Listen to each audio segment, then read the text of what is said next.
ꯂꯩꯆꯤꯜ ꯅꯣꯡꯐꯥꯏ ꯃꯊꯛ ꯑꯗꯨꯒꯤ ꯅꯣꯡꯃꯗꯣꯜ ꯆꯤꯡꯎ ꯈꯣꯌꯨꯝꯁꯤꯡꯒꯤ ꯂꯩꯐꯝꯗꯅꯤ꯫ ꯄꯨꯝꯅꯃꯛꯀꯤ ꯃꯄꯨ ꯑꯣꯏꯔꯤꯕ ꯆꯤꯡꯎ ꯈꯣꯌꯨꯝ ꯂꯥꯏꯅꯤꯡꯊꯧ ꯑꯃꯗꯤ ꯄꯨꯝꯅꯃꯛꯀꯤ ꯃꯃꯥ ꯑꯣꯏꯔꯤꯕꯤ ꯏꯃꯥ ꯂꯩꯃꯔꯦꯟꯕꯤ ꯑꯅꯤ ꯑꯗꯨ ꯐꯝꯃꯤꯟꯅꯗꯨꯅ ꯃꯈꯣꯏꯒꯤ ꯈꯨꯠꯁꯦꯝ ꯇꯥꯏꯕꯪ ꯃꯥꯂꯦꯝꯕꯨ ꯌꯦꯡꯗꯨꯅ ꯋꯥꯔꯤ ꯁꯥꯅꯔꯝꯃꯤ꯫ ꯂꯥꯏꯅꯤꯡꯊꯧꯅ "ꯌꯦꯡꯉꯨꯇꯨ, ꯌꯦꯡꯉꯨꯇꯨ, ꯑꯩꯈꯣꯏꯒꯤ ꯈꯨꯠꯁꯦꯝ ꯇꯥꯏꯕꯪ ꯃꯥꯂꯦꯝ ꯑꯁꯤ ꯐꯖꯗ꯭ꯔ ꯏꯁꯥꯅꯧ ꯂꯥꯏꯔꯦꯝꯕꯤ? ꯌꯥꯝꯅ ꯐꯖꯩ꯫ ꯆꯤꯡ, ꯄꯥꯠ, ꯇꯨꯔꯦꯜ, ꯎꯄꯥꯜ ꯋꯥꯄꯥꯜ ꯀꯌꯥ ꯑꯁꯤꯗ ꯇꯥꯡꯖꯔꯤꯕ ꯊꯋꯥꯏ ꯀꯧꯕ, ꯎꯕ ꯐꯪꯗꯕ ꯑꯃꯅ ꯆꯪꯗꯨꯅ ꯂꯩꯔꯤꯕ ꯇꯥꯏꯕꯪ ꯃꯤꯑꯣꯏꯕ ꯀꯧꯕꯅ ꯇꯥꯏꯕꯪ ꯀꯨꯝꯍꯩ ꯁꯥꯟꯅꯔꯤ꯫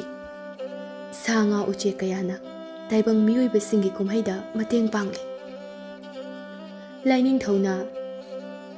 "ꯇꯥꯏꯕꯪ ꯃꯤꯑꯣꯏꯕ ꯑꯃꯗꯤ ꯑꯩꯈꯣꯏꯒ ꯈꯦꯠꯅꯔꯤꯕ ꯑꯁꯤ ꯀꯔꯤꯅꯣ ꯅꯍꯥꯛ ꯈꯪꯕ꯭ꯔꯥ ꯏꯁꯥꯅꯧ ꯂꯥꯏꯔꯦꯝꯕꯤ? ꯇꯥꯏꯕꯪ ꯃꯤꯑꯣꯏꯕ ꯃꯈꯣꯏꯗꯤ ꯄꯣꯛꯄ ꯅꯥꯏ, ꯁꯤꯕ ꯅꯥꯏ꯫ ꯄꯣꯛꯄ ꯁꯤꯕ ꯑꯅꯤꯒꯤ ꯃꯔꯛꯇ ꯇꯥꯏꯕꯪ ꯀꯨꯝꯍꯩ ꯁꯥꯟꯅꯕꯅꯤ꯫ ꯇꯥꯏꯕꯪ ꯃꯤꯑꯣꯏꯕ ꯃꯈꯣꯏꯁꯨ ꯑꯩꯈꯣꯏꯒꯨꯝꯅ ꯈꯣꯌꯨꯝ ꯃꯇꯤꯛꯁꯨ ꯈꯔ ꯌꯥꯎꯔꯤꯕꯅꯤ꯫ ꯊꯋꯥꯏ ꯍꯥꯏꯔꯤꯕ ꯇꯥꯏꯕꯪ ꯃꯤꯑꯣꯏꯕꯒꯤ ꯁꯥꯃꯨ ꯍꯛꯆꯥꯡꯗ ꯌꯥꯎꯗꯨꯅ ꯍꯛꯆꯥꯡꯗ ꯇꯥꯡꯖꯔꯤꯕ ꯑꯁꯦ ꯎꯒꯦ ꯉꯝꯗꯕ ꯈꯣꯌꯨꯝ ꯑꯃꯅꯤ꯫ ꯊꯋꯥꯏ ꯌꯥꯎꯗ꯭ꯔꯕ ꯁꯥꯃꯨ ꯍꯛꯆꯥꯡꯗꯤ ꯀꯔꯤ ꯀꯥꯟꯅꯒꯅꯤ? ꯃꯥꯂꯦꯝꯗ ꯇꯤꯟꯈꯤꯒꯅꯤ꯫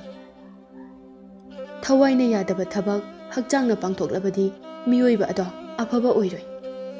ꯍꯛꯆꯥꯡꯅ ꯐꯠꯇꯕ ꯊꯕꯛ ꯑꯃ ꯄꯥꯡꯊꯣꯛꯀꯦ ꯇꯧꯕꯗ ꯊꯋꯥꯏꯅ ꯊꯤꯡꯂꯛꯀꯅꯤ, ꯃꯗꯣ ꯑꯩꯈꯣꯏꯅ ꯊꯤꯡꯂꯤꯕꯅꯤ꯫ ꯃꯁꯤꯗ ꯍꯛꯆꯥꯡꯅ ꯂꯝ ꯍꯦꯟꯗꯨꯅ ꯄꯥꯡꯊꯣꯛꯂꯕꯗꯤ ꯑꯐꯕ ꯑꯣꯏꯔꯣꯏ ꯏꯁꯥꯅꯧ ꯂꯥꯏꯔꯦꯝꯕꯤ꯫ ꯇꯥꯏꯕꯪ ꯃꯤꯑꯣꯏꯕꯒ ꯈꯣꯌꯨꯝ ꯂꯥꯏ ꯑꯩꯈꯣꯏꯒ ꯃꯥꯟꯅꯗ꯭ꯔꯕꯁꯨ ꯅꯛꯅꯕ ꯃꯔꯤꯗꯤ ꯆꯥꯎꯅ ꯂꯩꯅꯔꯤ꯫ ꯑꯁꯤ ꯍꯥꯏꯗꯨꯅ ꯂꯥꯏꯔꯦꯝꯕꯤ ꯑꯗꯨꯅ ꯃꯥꯒꯤ ꯃꯄꯨꯔꯣꯏꯕ ꯂꯥꯏꯅꯤꯡꯊꯧꯗ ꯑꯣꯟꯁꯤꯜꯂꯛꯇꯨꯅ ꯑꯃꯨꯛ ꯍꯪꯂꯛꯂꯝꯃꯤ꯫ "ꯁꯥꯕꯤ ꯏꯕꯨꯡꯉꯣ ꯂꯥꯏꯅꯤꯡꯊꯧ, ꯅꯅꯥꯏ ꯑꯩꯍꯥꯛ ꯀꯔꯤꯒꯨꯝꯕ ꯑꯃꯇ ꯍꯪꯒꯠꯆꯒꯦ"꯫ "ꯀꯔꯤꯅꯣ ꯏꯁꯥꯅꯧ ꯂꯥꯏꯔꯦꯝꯕꯤ? ꯆꯤꯡꯅꯗꯅ ꯍꯦꯛꯇ ꯍꯥꯏꯌꯨ"꯫ "ꯑꯩꯍꯥꯛ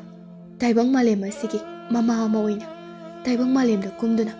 ꯇꯥꯏꯕꯪ ꯀꯨꯝꯍꯩ ꯃꯇꯝ ꯈꯔ ꯌꯥꯎꯖꯅꯤꯡꯉꯤ꯫ ꯇꯥꯏꯕꯪ ꯃꯤꯑꯣꯏꯕꯁꯤꯡꯒꯤ ꯑꯁꯣꯏ ꯑꯔꯥꯟ ꯆꯨꯝꯊꯣꯛꯇꯨꯅ ꯇꯥꯛꯄꯤ ꯇꯝꯕꯤꯔꯨꯒꯦ꯫ ꯑꯩꯒꯤ ꯏꯄꯥꯔꯤꯅ ꯄꯂꯦꯝ ꯑꯩꯕꯨ ꯊꯤꯔꯛꯇ꯭ꯔꯤꯉꯩ ꯊꯤꯟꯗꯅ ꯑꯃꯨꯛ ꯍꯟꯖꯔꯛꯂꯒꯦ ꯏꯁꯥꯕꯤ"꯫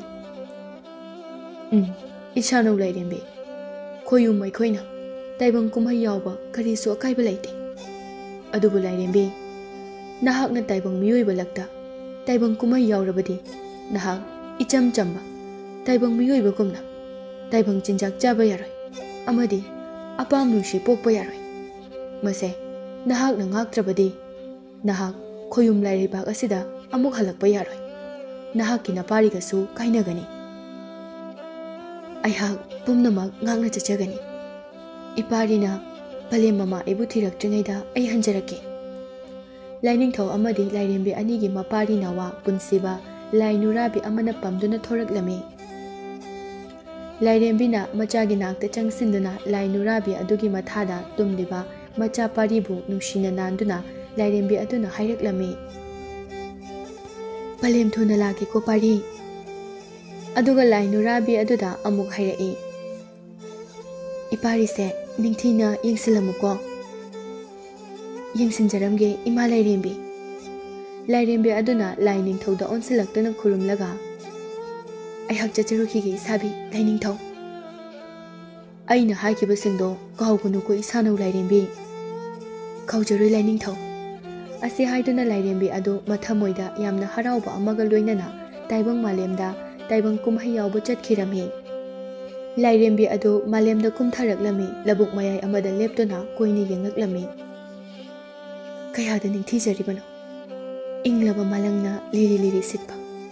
ꯆꯤꯡꯁꯥꯡꯁꯤꯡꯅ ꯀꯣꯏꯅ ꯄꯟꯁꯥꯕ, ꯄꯥꯛꯂꯕ ꯂꯧꯕꯨꯛ, ꯑꯁꯪꯕ ꯍꯅꯧ, ꯌꯦꯡꯕꯒꯤ ꯄꯦꯟꯕ ꯅꯥꯏꯗꯦ"꯫ ꯑꯁꯤ ꯍꯥꯏꯗꯨꯅ ꯃꯥꯅ ꯂꯦꯞꯂꯤꯕ ꯃꯐꯝ ꯑꯗꯨ ꯌꯦꯡꯂꯒ ꯂꯩꯄꯨꯡ ꯑꯃ ꯐꯥꯎꯒꯠꯍꯜꯂꯛꯂꯝꯃꯤ꯫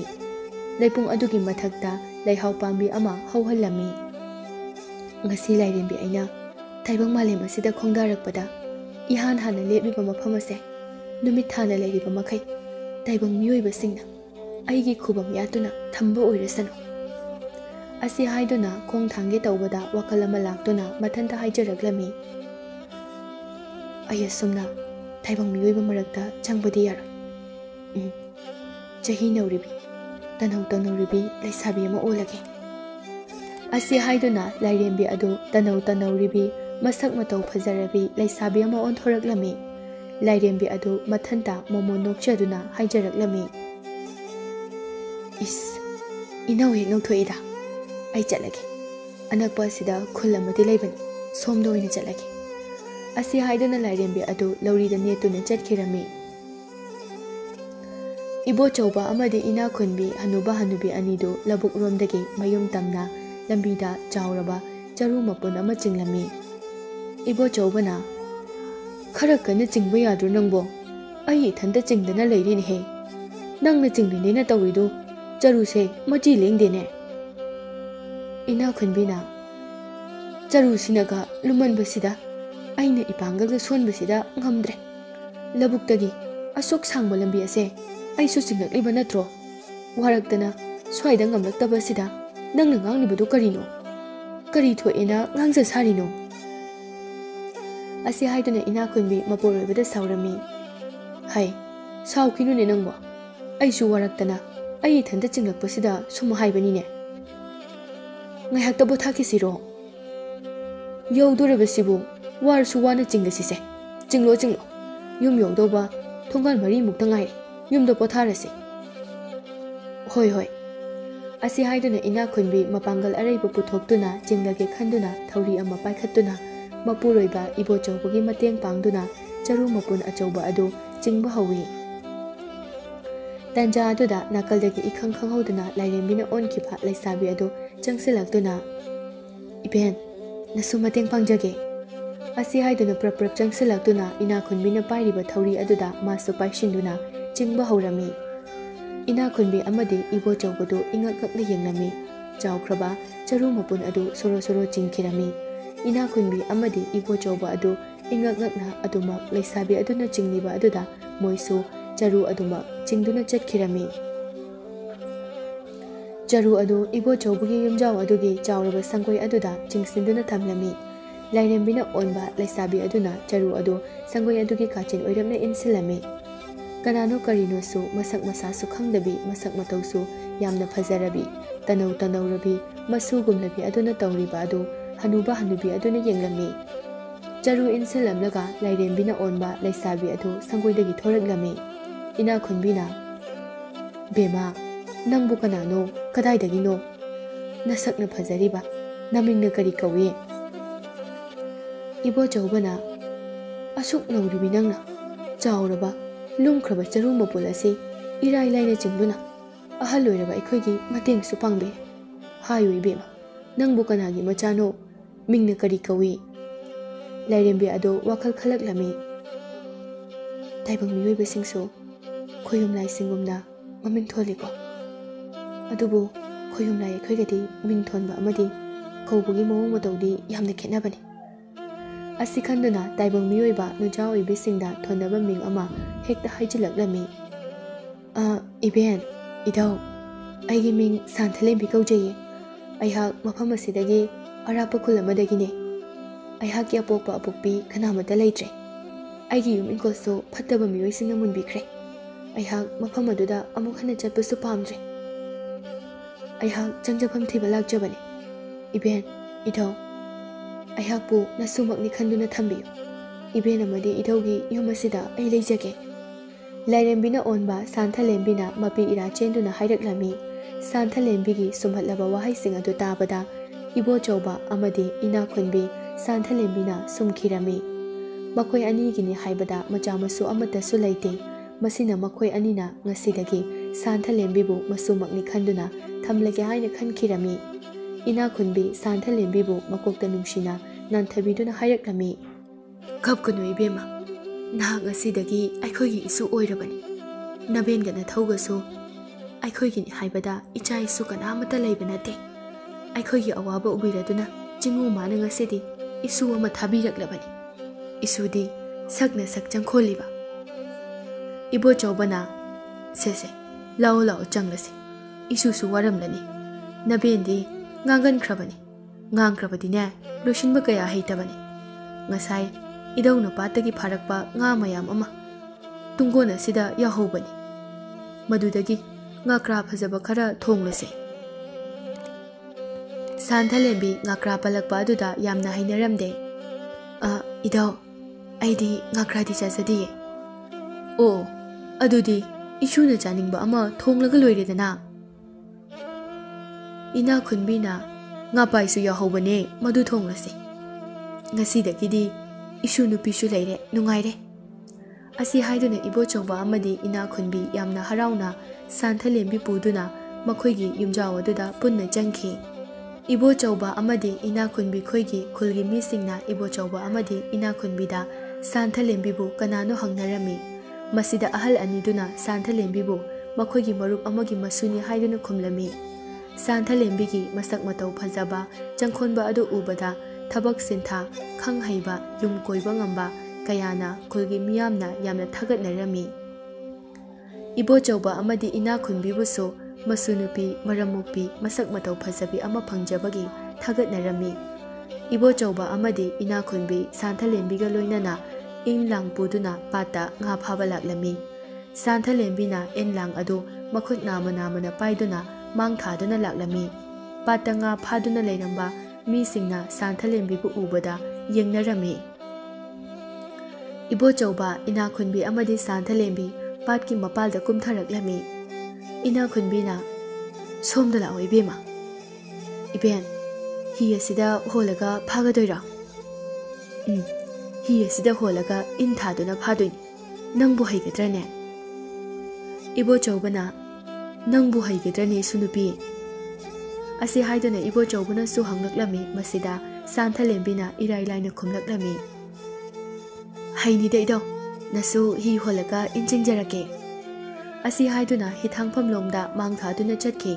ꯏꯕꯣꯆꯧꯕꯒ ꯏꯅꯥꯈꯨꯟꯕꯤꯒꯗꯨ ꯃꯁꯨ ꯅꯨꯄꯤꯒꯤ ꯃꯑꯣꯡ ꯑꯗꯨꯗ ꯏꯉꯛ ꯉꯛꯂꯝꯃꯤ꯫ ꯍꯤꯊꯥꯡꯐꯝꯗ ꯂꯩꯔꯝꯕ ꯅꯨꯄꯤ ꯑꯍꯜ ꯑꯃꯅ ꯁꯥꯟꯊꯂꯦꯝꯕꯤꯅ ꯏꯟ ꯂꯥꯡ ꯄꯥꯏꯗꯨꯅ ꯂꯥꯛꯄꯗꯨ ꯎꯕꯗ ꯏꯅꯥꯈꯨꯟꯕꯤꯗ ꯍꯥꯏꯔꯛꯂꯝꯃꯤ, "ꯏꯆꯦ ꯏꯅꯥꯈꯨꯟꯕꯤ, ꯅꯁꯨ ꯅꯨꯄꯤꯁꯦ ꯊꯕꯛ ꯁꯤꯟꯊꯥꯅ ꯍꯩꯔꯤꯕ, ꯃꯁꯛ ꯃꯇꯧꯅ ꯐꯖꯔꯤꯕ꯫ ꯏꯆꯦꯗꯤ ꯑꯍꯟꯊꯪꯗ ꯂꯥꯏꯕꯛ ꯐꯩꯗ꯫ ꯏꯁꯨ ꯅꯨꯄꯤ ꯑꯁꯤ ꯂꯥꯛꯄꯗꯒꯤ ꯑꯩꯁꯦ ꯍꯥꯟꯅꯗꯒꯤ ꯌꯥꯝꯅ ꯀꯣꯝꯂꯦ꯫ ꯅꯇꯣꯟꯒ ꯑꯩꯒ ꯈꯛ ꯈꯨꯅꯨ ꯈꯣꯡꯕꯒꯨꯝꯅ ꯂꯩꯔꯝꯕꯗꯨꯁꯨ ꯂꯩꯇ꯭ꯔꯦ꯫ ꯊꯥꯒꯠꯄꯒꯤ ꯋꯥꯗꯤ ꯅꯠꯇꯦ,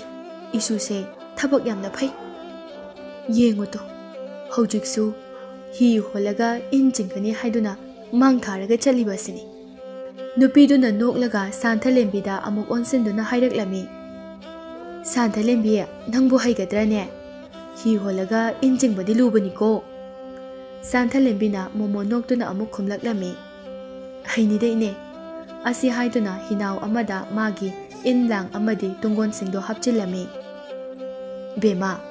ꯅꯪꯕꯨ ꯍꯩꯗꯤ ꯍꯩꯅꯤꯀꯣ? ꯀꯩꯁꯨ ꯆꯤꯡꯅꯒꯅꯨ ꯏꯙꯧ, ꯀꯥꯈꯠꯄꯤꯔꯛꯑꯣ." ꯑꯁꯤ ꯍꯥꯏꯗꯨꯅ ꯍꯤꯗ ꯀꯥꯈꯠꯈꯤ꯫ ꯏꯕꯣꯆꯧꯕꯅ ꯏꯅꯥꯈꯨꯟꯕꯤꯗ ꯍꯥꯏꯔꯛꯂꯝꯃꯤ, "ꯅꯪꯗꯤ ꯁꯤꯗ ꯂꯩꯔꯝꯃꯨ, ꯏꯁꯨ ꯅꯨꯄꯤꯒ ꯑꯩꯒ ꯄꯥꯠꯇ ꯆꯠꯂꯒꯦ."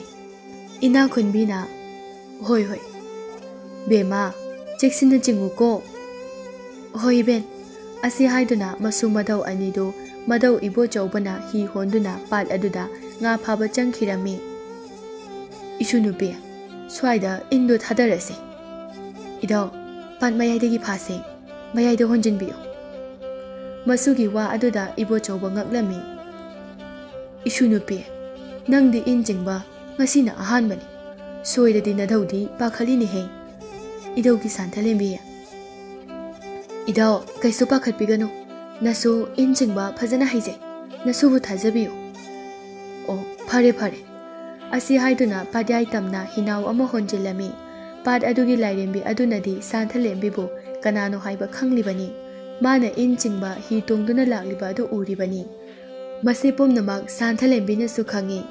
ꯁꯥꯟꯊꯂꯦꯝꯕꯤꯅ ꯄꯥꯠ ꯑꯗꯨꯒꯤ ꯂꯥꯏꯔꯦꯝꯕꯤ ꯑꯗꯨꯗ ꯃꯥꯒꯤ ꯂꯥꯡ ꯑꯗꯨꯗ ꯉꯥ ꯌꯥꯝꯅ ꯊꯨꯍꯟꯕꯤꯔꯛꯑꯣ ꯍꯥꯏꯗꯨꯅ ꯃꯄꯨꯛꯅꯤꯡꯗ ꯁꯣꯜꯂꯝꯃꯤ꯫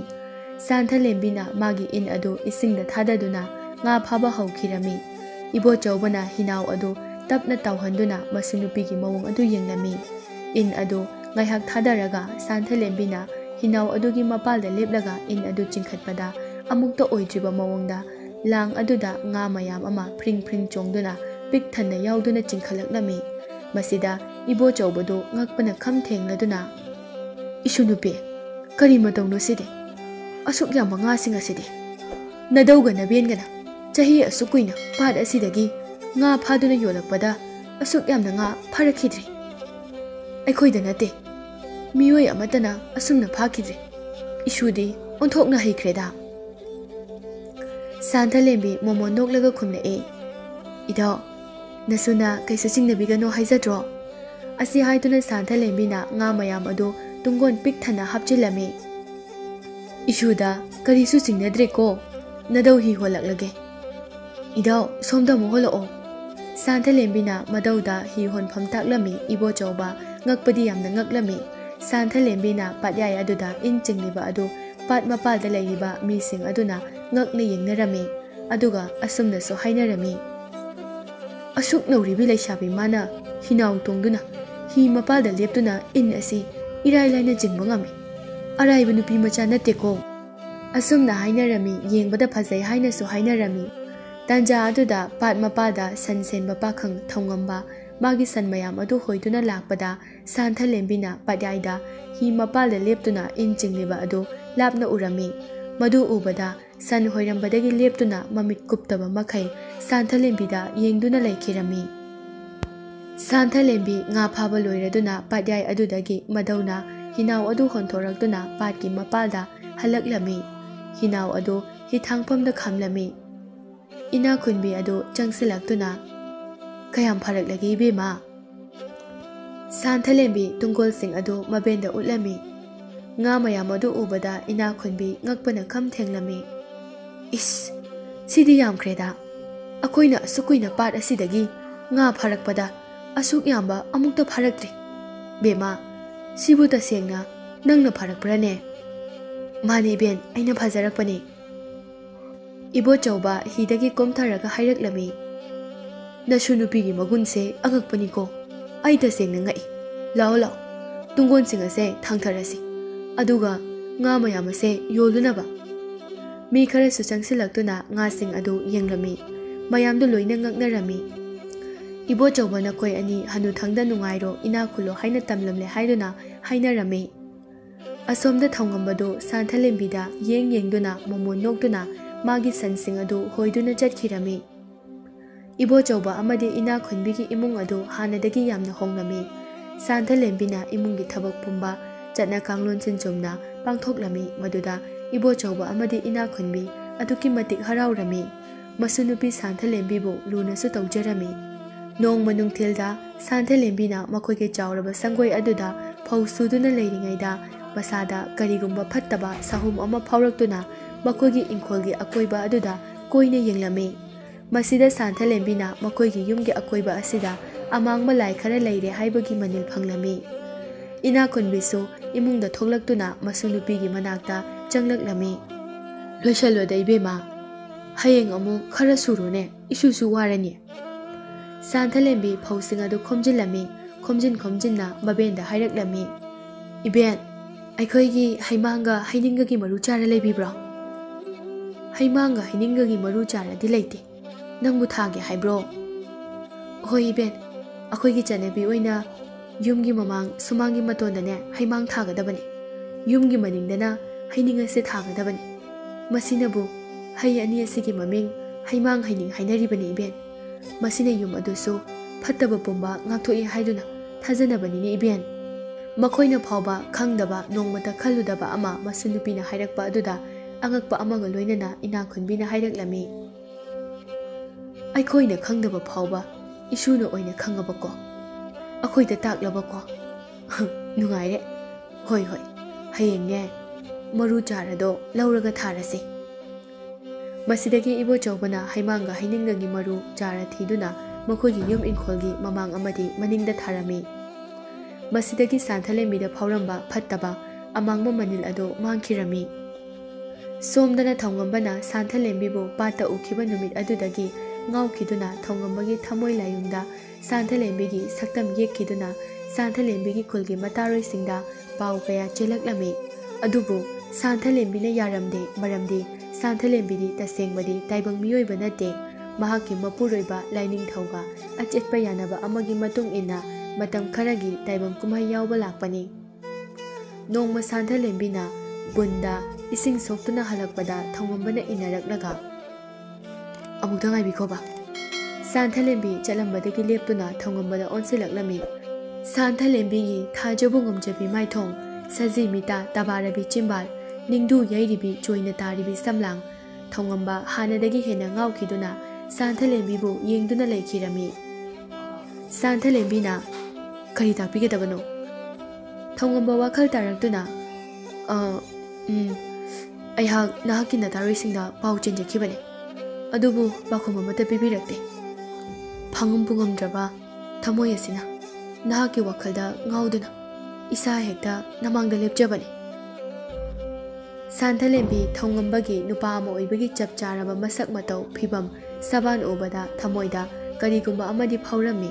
ꯑꯗꯨꯕꯨ ꯐꯥꯖꯤꯜꯂꯒ ꯍꯥꯏꯔꯛꯂꯝꯃꯤ ꯑꯩꯍꯥꯛ ꯆꯠꯆꯔꯨꯈꯤꯒꯦ ꯑꯁꯤꯈꯛ ꯍꯥꯏꯔꯝꯂꯒ ꯃꯃꯥꯏ ꯂꯩꯊꯣꯛꯇꯨꯅ ꯆꯠꯈꯤꯔꯝꯃꯤ ꯊꯧꯉꯝꯕ ꯊꯋꯥꯏ ꯅꯨꯡꯉꯥꯏꯇꯅ ꯁꯥꯟꯊꯂꯦꯝꯕꯤꯅ ꯆꯠꯈꯤꯕ ꯑꯗꯨ ꯌꯦꯡꯗꯨꯅ ꯂꯦꯞꯇꯨꯅ ꯂꯩꯍꯧꯏ ꯊꯧꯉꯝꯕ ꯁꯥꯟꯊꯂꯦꯝꯕꯤꯕꯨ ꯊꯃꯣꯏ ꯁꯦꯡꯅ ꯅꯨꯡꯁꯤꯖꯔꯝꯃꯤ ꯃꯍꯥꯛ ꯁꯥꯟꯊꯂꯦꯝꯕꯤꯗ ꯍꯥꯏꯖꯕ ꯂꯦꯞꯂꯝꯗꯦ ꯁꯥꯟꯊꯂꯦꯝꯕꯤꯁꯨ ꯃꯍꯥꯛ ꯀꯅꯥꯅꯣ ꯍꯥꯏꯕ ꯐꯥꯎꯕ ꯀꯥꯎꯁꯤꯜꯂꯛꯄꯒꯨꯝꯅ ꯇꯧꯔꯛꯂꯝꯃꯤ ꯊꯧꯉꯝꯕꯒꯤ ꯃꯑꯣꯡ ꯃꯇꯧ ꯃꯍꯥꯛꯀꯤ ꯅꯨꯡꯁꯤ ꯋꯥꯍꯩ ꯃꯍꯥꯛꯀꯤ ꯆꯝꯖꯔꯕ ꯃꯇꯧ ꯑꯗꯨꯅ ꯆꯤꯡꯁꯤꯟꯕꯒꯨꯝ ꯇꯧꯔꯛꯂꯝꯃꯤ ꯅꯣꯡꯃꯁꯨ ꯁꯥꯟꯊꯂꯦꯝꯕꯤꯅ ꯄꯨꯟ ꯑꯃ ꯄꯥꯏꯗꯨꯅ ꯏꯁꯤꯡ ꯁꯣꯛꯂꯨꯔꯒ ꯂꯥꯛꯄꯗ ꯊꯧꯉꯝꯕ ꯁꯥꯟꯊꯂꯦꯝꯕꯤꯒꯤ ꯃꯇꯨꯡꯗ ꯏꯟꯅꯔꯛꯂꯝꯃꯤ ꯅꯣꯡꯗꯣꯜ ꯃꯔꯣꯜ ꯂꯥꯏꯔꯩꯄꯥꯛꯇꯅ ꯂꯥꯏꯅꯤꯡꯊꯧ ꯑꯃꯗꯤ ꯂꯥꯏꯔꯦꯝꯕꯤ ꯑꯅꯤꯒꯤ ꯃꯄꯥꯔꯤ ꯅꯋꯥ ꯄꯨꯟꯁꯤꯕ ꯑꯗꯨ ꯃꯃꯥꯕꯨ ꯂꯩꯔꯝꯗꯕ ꯑꯗꯨꯗ ꯀꯟꯅ ꯀꯞꯂꯛꯂꯝꯃꯤ ꯂꯥꯏꯅꯤꯡꯊꯧꯅ ꯅꯋꯥ ꯄꯨꯟꯁꯤꯕꯕꯨ ꯂꯥꯏ ꯅꯨꯔꯥꯕꯤ ꯑꯍꯨꯝꯅ ꯁꯦꯟꯅꯍꯟꯗꯨꯅ ꯀꯞꯄ ꯊꯦꯝꯖꯤꯜꯍꯜꯂꯝꯃꯤ ꯂꯥꯏꯅꯤꯡꯊꯧꯅ ꯂꯥꯏꯔꯦꯝꯕꯤ ꯑꯗꯨꯕꯨ ꯀꯔꯥꯏꯗ ꯂꯩꯔꯤꯕꯖꯥꯠꯅꯣ ꯑꯃꯨꯛꯇ ꯌꯦꯡꯈꯤꯒꯦ ꯑꯁꯤ ꯍꯥꯏꯗꯨꯅ ꯇꯥꯏꯕꯪ ꯃꯥꯂꯦꯝꯗ ꯂꯥꯏꯔꯦꯝꯕꯤ ꯑꯗꯨ ꯀꯔꯥꯏꯗ ꯂꯩ ꯍꯥꯏꯗꯨꯅ ꯌꯦꯡꯊꯔꯛꯂꯝꯃꯤ ꯃꯥꯂꯦꯝꯗꯅꯤ ꯊꯧꯉꯝꯕ ꯁꯥꯟꯊꯂꯦꯝꯕꯤꯒꯤ ꯃꯇꯨꯡ ꯏꯟꯅꯔꯛꯂꯒ ꯁꯥꯟꯊꯂꯦꯝꯕꯤꯕꯨ ꯈꯥꯝꯂꯝꯃꯤ ꯃꯈꯨꯠꯇꯁꯨ ꯂꯩ ꯃꯆꯥ ꯑꯃꯁꯨ ꯄꯥꯏꯔꯤ ꯊꯧꯉꯝꯕ ꯌꯥꯝꯅ ꯅꯨꯡꯉꯥꯏꯇꯅ ꯍꯥꯏꯔꯛꯂꯝꯃꯤ ꯑꯩꯍꯥꯛ ꯉꯁꯤ ꯐꯥꯎꯕ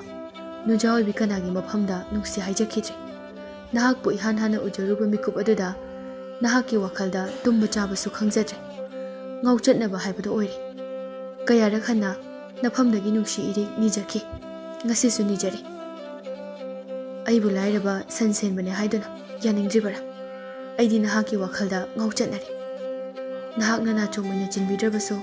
ꯑꯩꯒꯤ ꯆꯝꯂꯕ ꯈꯨꯗꯣꯜꯁꯤ ꯃꯇꯪ ꯂꯧꯁꯤꯟꯕꯤꯌꯨ ꯑꯁꯤ ꯍꯥꯏꯗꯨꯅ ꯊꯧꯉꯝꯕꯅ ꯃꯥꯅ ꯄꯥꯏꯔꯛꯂꯤꯕ ꯂꯩ ꯃꯆꯥ ꯑꯗꯨ ꯁꯥꯟꯊꯂꯦꯝꯕꯤꯗ ꯄꯤꯔꯝꯃꯤ ꯁꯥꯟꯊꯂꯦꯝꯕꯤꯁꯨ ꯊꯧꯉꯝꯕꯒꯤ ꯃꯑꯣꯡ ꯃꯇꯧ ꯑꯗꯨꯗ ꯃꯍꯥꯛ ꯃꯁꯥꯅ ꯃꯁꯥ ꯀꯥꯎꯊꯣꯛꯇꯨꯅ ꯊꯧꯉꯝꯕꯕꯨ ꯅꯨꯡꯁꯤꯕ ꯐꯥꯎꯗꯨꯅ ꯂꯩ ꯑꯗꯨꯕꯨ ꯂꯧꯔꯨꯏ ꯁꯥꯟꯊꯂꯦꯝꯕꯤꯅ ꯊꯧꯉꯝꯕꯒꯤ ꯈꯨꯠꯇꯒꯤ ꯂꯩ ꯑꯗꯨ ꯍꯦꯛ ꯂꯧꯔꯨꯕ ꯃꯤꯀꯨꯞ ꯑꯗꯨꯗ ꯅꯣꯡꯗꯣꯜ ꯃꯔꯣꯜ ꯂꯥꯏꯔꯩꯄꯥꯛꯇꯒꯤ ꯂꯥꯏꯅꯤꯡꯊꯧꯅ ꯃꯃꯤꯠ ꯂꯥꯎꯊꯣꯛꯇꯨꯅ ꯌꯥꯝꯅ ꯁꯥꯎꯅ ꯍꯩꯅꯈꯤꯕ ꯋꯥꯕꯨ ꯊꯧꯑꯣꯏꯗꯕꯤ ꯂꯥꯏꯔꯦꯝꯕꯤ ꯅꯪꯃꯛꯅ ꯅꯆꯥ ꯂꯩꯅ ꯂꯩꯅ ꯃꯆꯣꯡ ꯃꯄꯥꯛ ꯅꯥꯏꯗꯕꯤ ꯌꯥꯝꯅ ꯁꯥꯎꯅ ꯑꯁꯤ ꯍꯥꯏꯗꯨꯅ ꯈꯨꯗꯛ ꯑꯗꯨꯗ ꯈꯨꯜ ꯑꯗꯨꯗ ꯑꯈꯥꯛ ꯑꯔꯥꯎꯒ ꯂꯣꯏꯅꯅ ꯅꯣꯡ ꯈꯥꯛꯇꯨꯅ ꯍꯩꯊꯍꯜꯂꯛꯂꯝꯃꯤ ꯁꯥꯟꯊꯂꯦꯝꯕꯤ ꯈꯪꯅꯤꯡ ꯅꯤꯡꯁꯤꯡꯂꯛꯇꯨꯅ ꯂꯩ ꯑꯗꯨ ꯊꯥꯗꯔꯝꯂꯒ ꯅꯣꯡ ꯃꯔꯛ ꯑꯗꯨꯗ ꯂꯧꯕꯨꯛꯂꯣꯝꯗ ꯃꯥꯅ ꯀꯨꯝꯊꯔꯛꯄ ꯃꯐꯝ ꯑꯗꯨꯗ ꯆꯦꯟꯈꯤꯔꯝꯃꯤ ꯊꯧꯉꯝꯕꯁꯨ ꯁꯥꯟꯊꯂꯦꯝꯕꯤꯒꯤ ꯃꯇꯨꯡꯗ ꯆꯦꯜꯂꯛꯂꯝꯃꯤ ꯁꯥꯟꯊꯂꯦꯝꯕꯤꯅ ꯃꯐꯝ ꯑꯗꯨ ꯌꯧꯕꯗꯒꯤ ꯃꯍꯥꯛꯅ ꯈꯜꯂꯦ ꯃꯍꯥꯛꯀꯤ ꯃꯄꯨꯔꯣꯏꯕ ꯂꯥꯏꯅꯤꯡꯊꯧꯅ ꯃꯍꯥꯛꯀꯤ ꯂꯥꯏꯔꯩꯄꯥꯛꯀꯤ ꯊꯣꯡ ꯊꯤꯡꯖꯤꯟꯈ꯭ꯔꯦ ꯍꯥꯏꯕ ꯁꯥꯟꯊꯂꯦꯝꯕꯤ ꯀꯞꯇꯨꯅ ꯅꯣꯡ ꯃꯔꯛ ꯑꯗꯨꯗ ꯑꯃꯨꯛ ꯃꯌꯨꯝ ꯇꯝꯅ ꯆꯦꯟꯈꯤꯔꯝꯃꯤ ꯊꯧꯉꯝꯕꯗꯤ ꯁꯥꯟꯊꯂꯦꯝꯕꯤꯒꯤ ꯃꯇꯧ ꯑꯗꯨ ꯀꯔꯤꯅꯣ ꯍꯥꯏꯕ ꯋꯥꯈꯜ ꯇꯥꯔꯝꯗꯦ ꯈꯨꯜꯒꯤ ミꯌꯥꯝꯅ ꯃꯇꯝ ꯆꯥꯗꯅ ꯅꯣꯡ ꯆꯨꯏ ꯍꯥꯏꯗꯨꯅ ꯍꯥꯏꯅꯔꯝꯃꯤ ꯁꯥꯟꯊꯂꯦꯝꯕꯤ ꯀꯌꯥꯔꯛ ꯍꯟꯅ ꯃꯄꯨꯔꯣꯏꯕ ꯂꯥꯏꯅꯤꯡꯊꯧꯗ ꯊꯧꯅꯤꯖꯗꯨꯅ ꯍꯥꯏꯖꯔꯝꯃꯤ ꯑꯗꯨꯕꯨ ꯃꯄꯨꯔꯣꯏꯕ ꯂꯥꯏꯅꯤꯡꯊꯧꯅ ꯇꯥꯕꯤꯕ ꯀꯧꯕ ꯂꯩꯈꯤꯗ꯭ꯔꯦ ꯁꯥꯟꯊꯂꯦꯝꯕꯤ ꯃꯆꯥꯅꯋꯥ ꯄꯨꯟꯁꯤꯕꯒꯁꯨ ꯀꯥꯏꯅꯕ ꯇꯥꯔꯝꯃꯤ ꯏꯕꯣꯆꯧꯕ ꯑꯃꯗꯤ ꯏꯅꯥꯈꯨꯟꯕꯤ ꯎꯍꯟꯗꯅ ꯁꯥꯟꯊꯂꯦꯝꯕꯤ ꯌꯥꯝꯅ ꯀꯞꯂꯝꯃꯤ ꯑꯍꯤꯡ ꯑꯃ ꯁꯥꯟꯊꯂꯦꯝꯕꯤꯒꯤ ꯃꯪꯂꯥꯟꯗ ꯄꯦꯅꯥ ꯈꯣꯡꯕ ꯃꯁꯛꯇꯤ ꯎꯗꯕ ꯁꯅꯥ ꯃꯆꯨꯒꯤ ꯂꯪꯅ ꯉꯥꯟꯕ ꯑꯁꯩꯕ ꯑꯃ ꯂꯥꯛꯇꯨꯅ ꯍꯥꯏꯔꯝꯃꯤ ꯍꯦ ꯆꯤꯡꯉꯨ ꯃꯁꯥꯅꯧ ꯆꯅꯨ ꯁꯥꯟꯊꯂꯦꯝꯕꯤ ꯀꯧꯕꯣ ꯅꯍꯥꯛꯅ ꯅꯄꯨꯔꯣꯏꯕ ꯂꯥꯏꯅꯤꯡꯊꯧꯒꯤ ꯈꯣꯌꯨꯝ ꯃꯇꯤꯛ ꯀꯜꯂꯕ ꯌꯥꯊꯪꯕꯨ ꯇꯥꯏꯕꯪ ꯂꯥꯡꯗ ꯊꯨꯗꯨꯅ ꯊꯨꯒꯥꯏꯔꯨꯕꯗꯒꯤ ꯅꯍꯥꯛ ꯅꯄꯥꯔꯤꯒ ꯀꯥꯏꯅꯗꯨꯅ ꯅꯄꯨꯔꯣꯏꯕ ꯂꯥꯏꯅꯤꯡꯊꯧꯅ ꯏꯟꯊꯣꯛꯂꯦꯗꯣ ꯑꯗꯨꯕꯨ ꯄꯪꯋꯥꯁꯨ ꯋꯥꯒꯅꯨ ꯆꯤꯡꯉꯨ ꯃꯁꯥꯅꯧ ꯂꯥꯏꯔꯩꯄꯥꯛꯇ ꯅꯠꯇ꯭ꯔꯕꯁꯨ ꯅꯄꯥꯔꯤꯒ ꯑꯃꯨꯛ ꯎꯅꯧ ꯍꯥꯏꯅ ꯇꯝꯂꯝꯕꯒꯤ ꯃꯃꯤ ꯂꯩꯌꯦ ꯑꯁꯤ ꯍꯥꯏꯔꯝꯂꯒ ꯄꯦꯅꯥ ꯈꯣꯡꯕ ꯑꯁꯩꯕ ꯑꯗꯨ ꯇꯞꯅ ꯇꯞꯅ ꯃꯥꯡꯈꯤꯔꯝꯃꯤ ꯁꯥꯟꯊꯂꯦꯝꯕꯤ ꯃꯤꯀꯞ ꯊꯣꯔꯛꯇꯨꯅ ꯃꯄꯤ ꯇꯥꯅ ꯀꯞꯂꯝꯃꯤ ꯏꯕꯣꯆꯧꯕ ꯑꯃꯗꯤ ꯏꯅꯥꯈꯨꯟꯕꯤꯗꯤ ꯅꯨꯡꯉꯥꯏꯅ ꯇꯨꯝꯂꯤ matamdi sum haukhibana nawa punsiba adu mapung mare phana chawraklami apokpi palemgi maramdasu hangba hawraklami mahaki panthau lainingthauna mahaki apokpi palemdi mahakpu mirai ramlaga taibang malemda laikre hairubada palembu thiruge thiraga purake taibang malemda chatke haiduna ningai hawraklami machagi ningaida khangba ngamdraduna lainingthauna phare pari punsiba chalo taibang malemda nahaki palembu thiduna unajaruro adubo nahaki palemdi mafam asida lakpadi amuk hana yararoi nahaki palemgi lambi aina kakhrabani aduga simasu ipari nahak kawgono nahak se nangi palemgumna khoyum aikhoigi machat pu thugairaklaba nahak su ipagi nakta amuk lakpa yaroi ko punsiba magi panthobu khurumjaraga magi palembu thiba taibang malemda pangkhirami malemdani ching amagi mathakta chingchep amada punsiba phaudoraklami punsiba chingchep aduda leptuna akoiba adu koine yenglami tamna uriba chingsang pareng chingsang adugi phajabada mateng pangliba sanglaba labuk amadi yum khangpok sangsingna lanna tariba khungang sing punsibana o masi oireko taibang malem taibang miyoiba singna khundariba mafamada nongdol maroldagi yengtharakpaga onthokna khenakhreda aduda aigi palemna kadamda lairiba jano hiri konduna amukta yengkhige asi haiduna punsiba mamit ushinduna hiri konduna magi palemgi leifam yenglami adubu uba ngamlamde punsiba mamit pangthoklaga mathanta haijarami uba phangdene aigi palemna kana amana yenglakpada uba ngamdanaba honaramba tai natrabadi aina hiri konbada ufam thoi aigi itik ihai namthaba ngambadi aigi palem manthau anini masidi koichit chatuna thidaba yararoi asi haiduna chatke hek tawbaga mana lepliba ching adugi chingkhongda sagol tongba makhuta thangsang paiba leipak ningthaugi lanmi manba kharana miyoi ani makhut punduna puraklaga chingkhong aduda makhongna kauduna inthuba uraklami karino sida makhut supulaba makhut chanduna matu solaba miyoi ani ase yengbada masa mogu supharaba makhuttaso khulai paiba singa sina otpiriba sina taibang miyoi basingi karamba lichano asuk minushi khangdaba paratambi ki khangani asi haiduna punsiba masama upharaba sawang sada hek yengbada lanfam ama mathantana ngamgadaba manba tamma pakhang ama olaklami punsiba achomba lambi dadi kumdana chingchep adugi mongsong marakta kumthakhirami chingkhongdani sagolanmi amana makoina phaduna purakliba miyoi ani aduda hairami wakal thenba lamhenbani karigi mi mayumdagi sanalupa huranabu honaribano lamhelabadi hoje nakutsingdo kakpatare do sagolanmi adugi wa aduda leipakda taduna leiriba miyoi ani adudagi amana haireklami adumnadi tawbigano akhoi yamna lairaba lawmini aikhoigi law adusu handak phawlokpada amata pandre akhoi nupi amadi icha sing chaningai leraktabadagi thabak ase pangthokchakibani akhoi bu ngakpiyo akhoi gi ikhut kakthat pirabadi kamdomna thabak sugani awabada awaba haplani minushi lebiyo adumna tawbigano asi haina kaptuna haijarami masida sagolan mishing aduna minushigi mahutta asumna haireklami iningthogi yathangni akhoi khangde wangang liba stegi haushi asi haiduna wangang liba ado lanmi amana chingsinduna makhut paiduna chingkhali tanja aduda makhoigi tungdagi makhoi ani bu thadokpikho khonjal adu tabada sagolan mishing adu pulap khonjal adu ki maikaida onthoraklami lebliba miyoi adu ubada lanmi sing adu makoktagi makhong phawba tu chunglami makhoi ani se thadokpikho makhoi gi mara leite leibaga sigi ningthogi yathangna pangthokpa laklibani iningthogi yetki pamum oiriba ikhoida wangang kamjau holiba na kanano punsiba kari amata khumlaklamde lanmi sing aduda munna yengduna machi lengdana leplami lanmi singdu makhoi masen hainarami masigi tamba ase yamna matik magul leini oi lanpham ama mathantana ngamgadaba sawong sadani achamba tamba madi mande ꯑꯁꯤ ꯍꯥꯏꯅꯗꯨꯅ ꯂꯥꯟꯃꯤ ꯑꯃꯅ ꯄꯨꯟꯁꯤꯕꯗ ꯑꯃꯨꯛ ꯍꯥꯏꯔꯛꯂꯝꯃꯤ, ꯅꯍꯥꯛ ꯃꯐꯝ ꯑꯁꯤꯗꯒꯤ ꯆꯠꯈꯤꯕꯅ ꯐꯕ ꯑꯣꯏꯒꯅꯤ ꯇꯝꯕ, ꯅꯠꯇ꯭ꯔꯕꯗꯤ ꯅꯍꯥꯛꯁꯨ ꯃꯈꯣꯏ ꯑꯅꯤꯅ ꯐꯪꯒꯗꯧꯔꯤꯕ ꯆꯩꯔꯥꯛ ꯑꯁꯤꯒ ꯆꯞ ꯃꯥꯟꯅꯅ ꯐꯪꯒꯅꯤ꯫ ꯂꯥꯟꯃꯤ ꯑꯃꯅ ꯑꯃꯨꯛ, ꯑꯄꯪꯕ ꯊꯧꯅꯥ ꯄꯨꯊꯣꯛꯇꯨꯅ ꯑꯩꯈꯣꯏꯒ ꯂꯝꯕꯥ ꯇꯧꯒꯦ ꯈꯟꯒꯅꯨ, ꯃꯁꯤꯒꯤꯁꯨ ꯃꯊꯛꯇ ꯅꯪꯗꯤ ꯅꯊꯟꯇꯅꯤ, ꯈꯨꯠꯂꯥꯏꯁꯨ ꯌꯥꯎꯗꯦ꯫ ꯑꯩꯈꯣꯏꯗꯤ ꯂꯥꯟꯐꯝ ꯀꯌꯥ ꯉꯝꯂꯛꯂꯕ ꯏꯅꯤꯡꯊꯧꯒꯤ ꯌꯦꯠꯀꯤ ꯄꯥꯝꯕꯣꯝ ꯑꯣꯏꯔꯤꯕ ꯁꯒꯣꯜ ꯂꯥꯟꯃꯤꯁꯤꯡꯅꯤ, इकुत्तसु खुसु थांगसु याउरी, नहाक चखिबना फबा ओइगनी। मरा लेजद्रबा मखोय अनि असिबु कंदनदी ऐ चलरोय, नखोय निपान खक्तमक लंबा पाबदी कैसु नते। पुंसिबगी वा अदुदा लानमीसिंग अदु अदुकी मतिक सावगलक्लमी लानमी अमना, इया अदुक नापल चावा फै, नंगी नतिक न थौना येंगे, थौना फबा अपंगबा तंबासे कयामुक यामना कन थौबा येंगसे। असी हाइदुना लानमीसिंग अदु मखुत्ता थांगसांग अममम पाइदुना पुंसिबा तमना तपना तपना चंगसिलमी। पुंसिबा असी अराइबा मिदि मानदे खंदुना लानमीसिंग अदु चेक्सिनरमी। लानमी अमना थांगना यानगे हाइदुना चंगसिनबदा मसा खजिक्तंग लेंगबा हौबदा पुंसिबना यामना खुंगलै थुना नुक्सितकी मांगथाना पाइसिलक्तुना लानमी अदुना मागी थांग अदु हाइगतपा फावबा नंगहंदना इंथोखिबदा लानमी अदु मोंगसोंग मरक्ता पाइसिनखि मदु उबदा अतै लानमीसिंग अदु ngakpana kham thenglami। मसिदगी लानमीसिंग अदु अमुक्तदा पुन्ना पुंसिबदा ओमसिलक्लमी। पुंसिबगी खोयुम मतिक यावरबा खुला यावदना लान सोकनबगी महे लानमीसिंग अदुना लाक्चबा मतिक नत्ते। पुंसिबना नुक्सितकी मांग थादुना पाइसिनबा पाकथबा लिथोकपा तौदुना थांग हाइगतपा फावबा नंगहंदना अमदि यानबसो अरेंबा ताहंदुना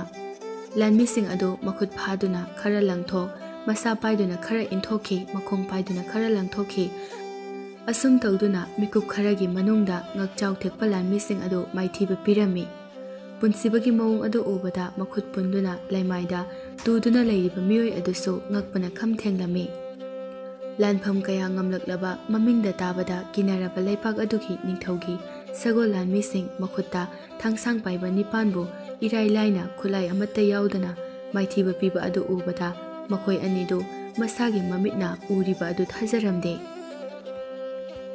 पुंसिबना मियोय अनि अदुगी पुल्लिबा मखुतसिंग अदु थादोकलगा हाइरमी, मखोयना वखल ताद्रिङाइसिदा नखोय अनिसु चक्रो, कैसु पाखतकनो, मखोयना कैसु तौरोय। मियोय अनि अदुगी मनुंगदगी अमना हाइरक्लमी, नहाकबु कनानो, नहाकी नवोंग असिदि मियोयबा मुगी मौंग नते। अयहा कनानो हाइबा मतंग चाबा मदा हाइजगे, मसिगिदि चटपिरो। असी हाइदुना मियोयबा अनि अदु पुंसिबना थादोखिरमी। मियोय अदुना चटख्रबा मतुंगदा पुंसिबा मथंदा हाइजरमी, कैनोइना तौरिबसिबो वखल खंता हौदेदा। असुमना मियोयबसिंगा मानदबा मौंग उथोक्लबदि अइबु कनानो सोइदना थिगतनरकनी। निंगथौगी मनाइसिंग अदुसु खरा मखैदि उथोक्रे। खुदोंथिबा नंदुरबा मखोय अनिबु कनिंग मुनबदगी वखल खंता हौदेदा। फरे मखाताना उलरगे लोटलगे। असी हाइजदुना पुंसिबा महाकी मतिक मगोल लोसिलगे हाइना लेपखिरमी। इबोचौबा अमदि इना खुनबिगी संगाइदने मखोयगी चावरबा संगोय अदुदा सांथलेंबिना पानदुना खुनगी नुपी कया इहोंग पि साहलमी। फनेक मयेक नाइबी सारिबा सिंग अदुदा चंगसिंदुना सांथलेंबिना हाइरमी, इना होय असोय अंगाम यहोनगुमसिको, मसिदी खुनुंगी लैमसिंगी ओइदोरिबने। सांथलेंबिना मनाव नुपी थोपी फिसाबी अमगा फनेक मयेक नाइबा अमा तिंगथोक्तुना पाइमिनरमी। नुपी अदुना लैमसिंगना मयेक नाइबीसे ओंथोंगनसु पामख्रे, अैखोयगी फजबा अमता थमौगी खनबा फावबा हेंगमदे। असी हाइदुना मखोय नोक्लमी। सांथलेंबिना खुनुंगी लैमसिंगदी मयेक नाइबीसे याम पामबने, पामबा ngaktasu nate, अैखोय नुपीसिंगी फनेक मयेक नाइबी असे यामना मरु ओइबने। मसीमकना लैमसिंगना खुदम अमा ओइना सेनरिबने। येंगु इनाउसा, अैखोयगी फनेक मयेक नाइबा हाइना हाइनरिबा असे मैदिंगु येलो कै फाबगी मतमदगी साबा हौरई हाइदुना थाजने। मैदिंगु असिगी लोइनबी लैमरे लाइरेंजम चनु मुबासिना यामना पामजना साबा हौगी हाइना थाजनरिबने। मयेक नाइबी असिगी मपानदा येक्लिबा असे इबुदौं नोंदा लाइरेन पाखंबगी मयेकनि, महाकी मयागी मतौनी हाइदुना थाजनरिबने। Nupi macha amana iche ibudong mahaki mayeksu yauriba aduga karigi nupa oibasingna paiba phatte mangi hairibano masida santha lembina momo noktuna khumlaklami inaw nupi oibisingda tawhaidaba nattaba lechan nupi oibisingi masa sokpiba kaya tawdanaba thokhaidaba thodok thoktanaba haiduna aikhoigi ahalsingna nupa oibisingna phanek pai haide adu haibani masida henjina khanjinabani ina khunbi so santha lembi hoina leiriba adomda tapna changlakhlami ina khunbina nakhoigi dubu loisanarabro kamdore loisilai iben hayengadi pikhiba yarani ina khunbi masunupi da wa haidi haining haiba ngamdaduna leiriba mawong ado santha lembina uraduna hairaklami kari tawbirage iben bema ai wa ma hainingine he santha lembi mabena hairakadariba wa ado karino haiba aduma khanglami iben magi wa oibirabra mani ibema ibungo thongambado ngauchatnare haiduna maga yumlonaba mama haladuna tamlami nangbo bema yum panbagi matamso henjilakle khulwang malana chatkadabasu nate ibungo thongambaga luhonglasine pi saribi sing aduso masu maben gi wari do tarami iben nasubo hanjin hanjin hairabaso yade haina warobigano aihak idaw amadi iben gi seba tawduna khunai asigi chanura oibisingi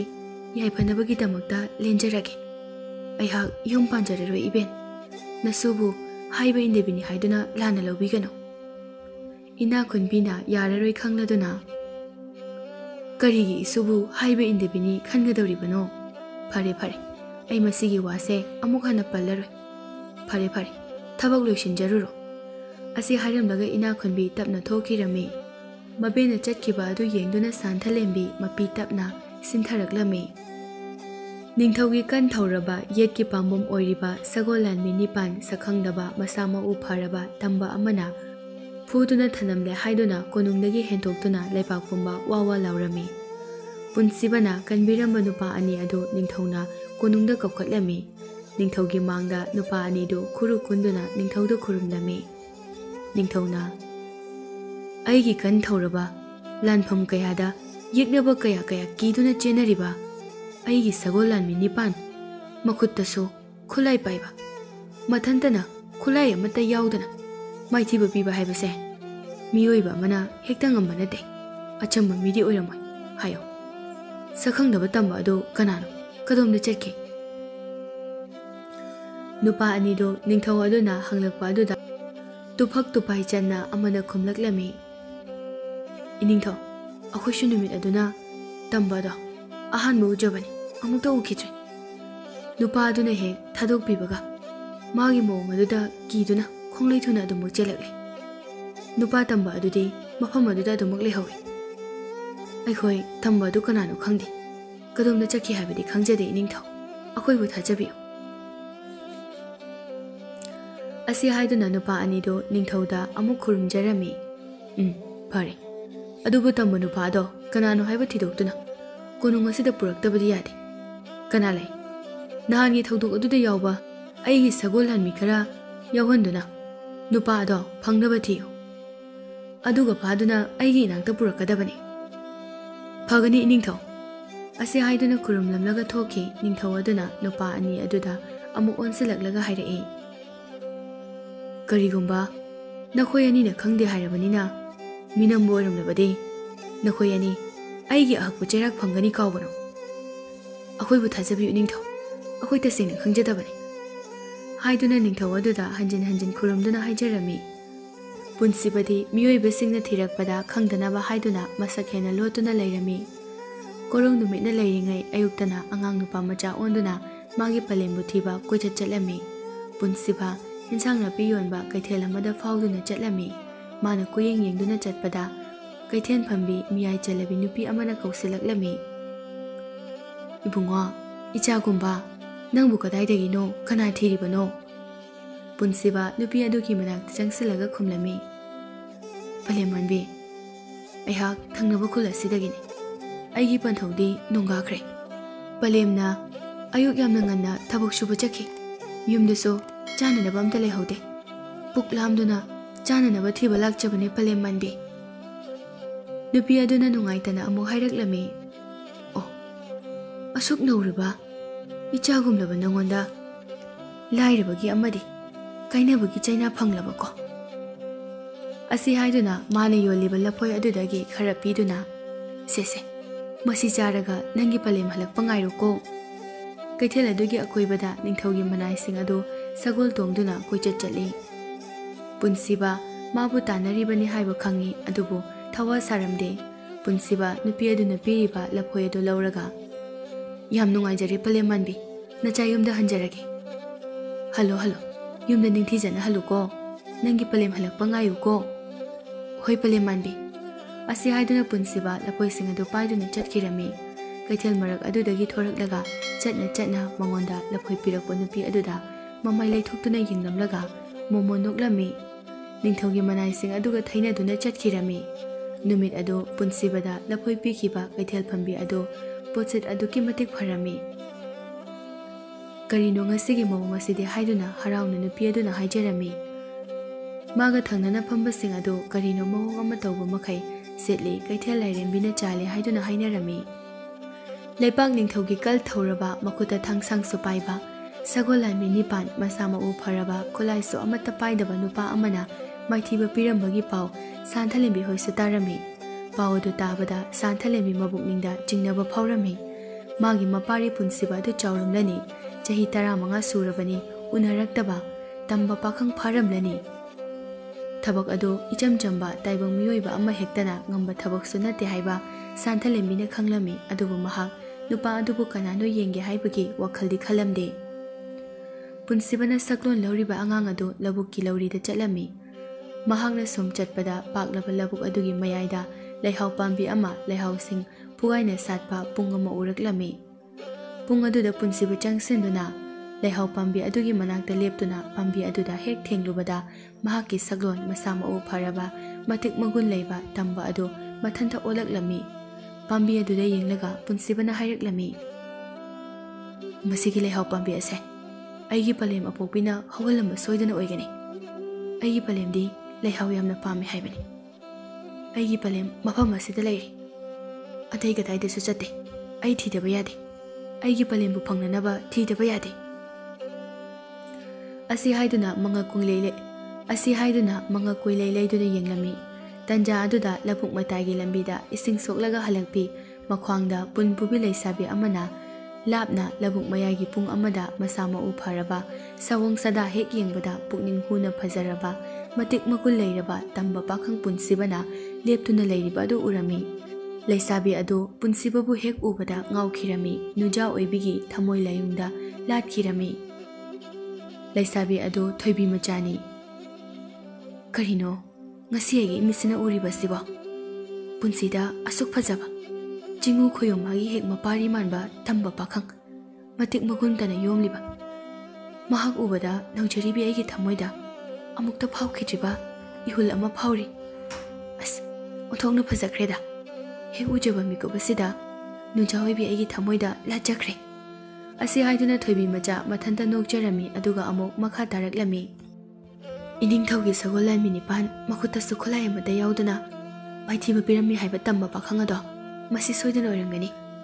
adubu ai kanamata de haidoklaroi kari gi haidokani aigi thamoida lachakhraba mahakni asi haiduna amuksu mathanda nokjarami mathanda nokjaringai aduda labuk mayagi pung adudagi punsibana yengthorakpada thoibi machaga michanarami thoibi machado ikai boy khangboi khonglei thuna prap chenchat chatkirami punsiba mahaki saklon adu wakal khanglaklami mahak wakalda phajaraklami aidi wakal tahodredana hojiki nuja aduna aigi tamba pakhangi saklon ase ukre mahakna miyoi atopa kanada tamkhrabade aingonda apan balakani hojikti nuja adu unadaba yade asi haiduna o magi marumda changsinduna punsiba angangi saklonda amuk onduna mafam adudagi chatki numidangi matamni santhalembi makhoigi paklaba sumang aduda leptuna mayek sengnaba thawan michakna kuphet ka fet ngaliba atia aduda yengduna leirami santhalembi nongdol thakta yengduna hairami ꯑꯩꯅ ꯈꯟꯊꯍꯧꯗꯕ ꯃꯤꯀꯨꯞ ꯑꯃꯗ ꯏꯁꯥꯅ ꯅꯍꯥꯛꯀꯤ ꯆꯤꯡꯎ ꯃꯇꯤꯛ ꯀꯠꯂꯕ ꯅꯌꯥꯊꯪꯕꯨ ꯀꯥꯎꯊꯣꯛꯇꯨꯅ ꯇꯥꯏꯕꯪꯂꯥꯡꯗ ꯊꯨꯔꯨꯕꯗꯒꯤ ꯏꯁꯥꯅ ꯅꯍꯥꯛꯄꯨ ꯑꯩꯅ ꯏꯟꯊꯣꯛꯇꯨꯅ ꯁꯥꯡꯂꯕ ꯆꯍꯤ 15 ꯑꯁꯦ ꯇꯥꯏꯕꯪ ꯃꯥꯂꯦꯝ ꯑꯁꯤꯗ ꯂꯩꯔꯛꯂꯤ꯫ ꯑꯩꯍꯥꯛꯀꯤ ꯄꯨꯛꯅꯤꯡꯗ ꯑꯩꯈꯣꯏ ꯑꯅꯤꯒꯤ ꯏꯄꯥꯔꯤꯅ ꯄꯂꯦꯝ ꯃꯃꯥꯏꯕꯨ ꯊꯤꯔꯛꯄꯒꯨꯝ ꯐꯥꯎꯏ꯫ ꯃꯁꯤꯅ ꯑꯆꯨꯝꯕ ꯑꯣꯏꯔꯕꯗꯤ ꯏꯁꯥꯅ ꯅꯍꯥꯛꯀꯤ ꯀꯔꯝꯕ ꯀꯨꯝꯍꯩꯅꯣ ꯑꯩꯒꯤ ꯂꯝꯕꯤꯗ ꯅꯍꯥꯛꯅ ꯊꯥꯗꯠꯄꯤꯈ꯭ꯔꯕꯅꯤ꯫ ꯑꯩꯒꯤ ꯂꯝꯕꯤꯗꯤ ꯅꯍꯥꯛꯅ ꯊꯥꯗꯠꯄꯤꯈ꯭ꯔꯕꯅꯤ꯫ ꯅꯣꯡꯗꯣꯜꯗ ꯌꯦꯡꯈꯠꯇꯨꯅ ꯁꯥꯟꯊꯂꯦꯝꯕꯤꯅ ꯍꯦꯛ ꯍꯥꯏꯖꯕ ꯂꯣꯏꯕꯒ ꯅꯣꯡꯗꯣꯜ ꯑꯇꯤꯌꯥꯗ ꯊꯋꯥꯟꯃꯤꯆꯥꯛ ꯃꯊꯤꯒꯨꯝꯕ ꯑꯃ ꯑꯋꯥꯡ ꯃꯥꯏꯀꯩ ꯇꯝꯅ ꯄꯥꯏꯈꯤꯔꯝꯃꯤ꯫ ꯁꯥꯟꯊꯂꯦꯝꯕꯤ ꯃꯗꯨꯗ ꯃꯨꯟꯅ ꯌꯦꯡꯂꯝꯃꯤ, ꯀꯔꯤꯒꯨꯝꯕ ꯈꯨꯗꯝ ꯑꯃꯅꯤ ꯍꯥꯏꯕ ꯈꯪꯂꯝꯃꯤ꯫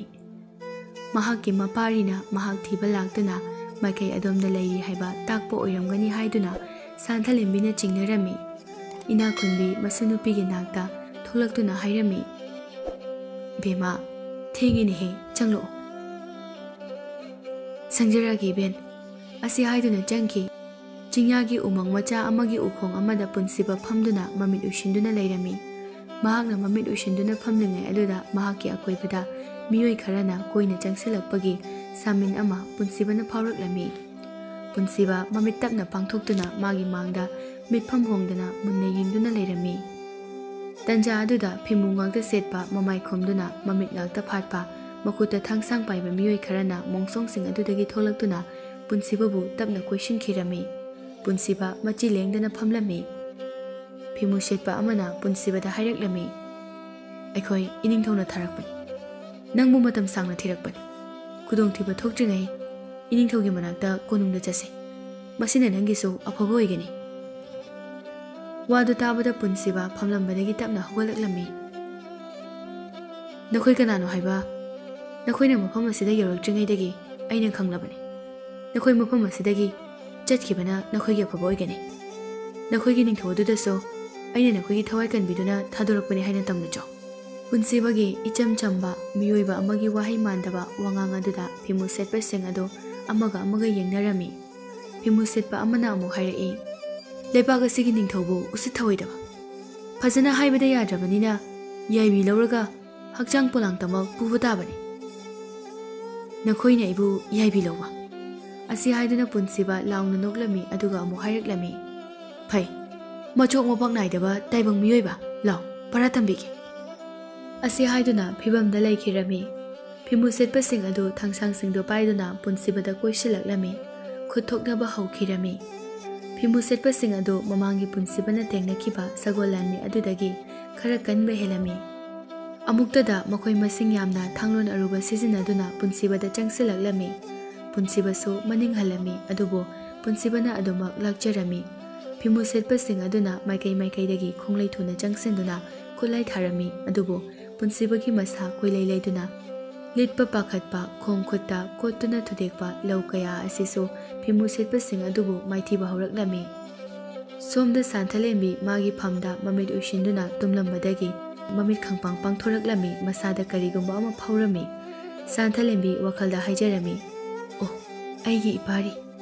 ꯄꯂꯦꯝ ꯃꯃꯥ ꯑꯩꯕꯨ ꯊꯤꯕ ꯂꯥꯛꯂꯕ, ꯌꯦꯛꯅꯕ ꯇꯤꯡꯈꯪꯁꯤꯡ ꯊꯦꯡꯅꯔꯕ, ꯑꯗꯨꯕꯨ ꯏꯆꯥꯅꯗꯤ ꯉꯝꯒꯅꯤ"꯫ ꯎꯃꯪꯗꯅꯤ ꯄꯨꯟꯁꯤꯕꯅ ꯐꯤꯃꯨ ꯁꯦꯠꯄꯁꯤꯡ ꯑꯗꯨ ꯃꯥꯏꯊꯤꯕ ꯄꯤꯔꯝꯃꯤ, ꯂꯩꯃꯥꯏꯗ ꯂꯣꯏꯅ ꯇꯥꯗꯨꯅ ꯂꯩꯔꯝꯃꯤ, ꯑꯗꯨꯕꯨ ꯌꯥꯏꯕꯤꯗꯤ ꯂꯧꯔꯝꯗꯦ꯫ "ꯅꯈꯣꯏꯅ ꯑꯩꯕꯨ ꯂꯥꯛꯆꯕꯗꯤ ꯅꯈꯣꯏꯒꯤ ꯅꯇꯤꯛ ꯅꯠꯇꯦ꯫ ꯀꯣꯅꯨꯡꯗ ꯍꯜꯂꯒ ꯅꯈꯣꯏꯕꯨ ꯅꯤꯡꯊꯧꯗ ꯑꯩꯅ ꯅꯈꯣꯏꯒꯤ ꯌꯥꯏꯕꯤ ꯐꯥꯎꯕꯗꯤ ꯀꯟꯕꯤꯔꯛꯑꯦ ꯍꯥꯏꯅ ꯇꯝꯂꯨꯆꯣ"꯫ ꯑꯁꯤ ꯍꯥꯏꯔꯝꯂꯒ ꯄꯨꯟꯁꯤꯕ ꯃꯐꯝ ꯑꯗꯨꯗꯒꯤ ꯆꯠꯈꯤ꯫ ꯐꯤꯃꯨ ꯁꯦꯠꯄꯁꯤꯡ ꯑꯗꯨ ꯂꯩꯃꯥꯏꯗ ꯑꯣꯟꯗꯨꯅ ꯆꯩꯅꯥ ꯈꯥꯡꯗꯨꯅ ꯂꯩꯍꯧꯏ꯫ ꯀꯣꯅꯨꯡꯗꯅꯤ ꯄꯥꯎ ꯑꯗꯨ ꯅꯤꯡꯊꯧ ꯑꯗꯨꯒꯤ ꯃꯅꯥꯏꯁꯤꯡꯅ ꯇꯝꯕꯗꯒꯤ ꯅꯤꯡꯊꯧ ꯑꯗꯨ ꯇꯥꯔꯝꯃꯤ꯫ ꯐꯔꯦ, ꯃꯍꯥꯛꯀ ꯑꯩꯒꯤ ꯑꯀꯟꯕ ꯑꯃꯠꯇꯒ ꯃꯥꯌꯣꯛꯅꯕ ꯌꯥꯔꯔꯣꯏ ꯍꯥꯏꯕ ꯑꯩ ꯈꯪꯏ꯫ ꯃꯍꯥꯛ ꯏꯆꯝ ꯆꯝꯕ ꯃꯤꯑꯣꯏ ꯑꯃꯗꯤ ꯅꯠꯇ꯭ꯔꯦ꯫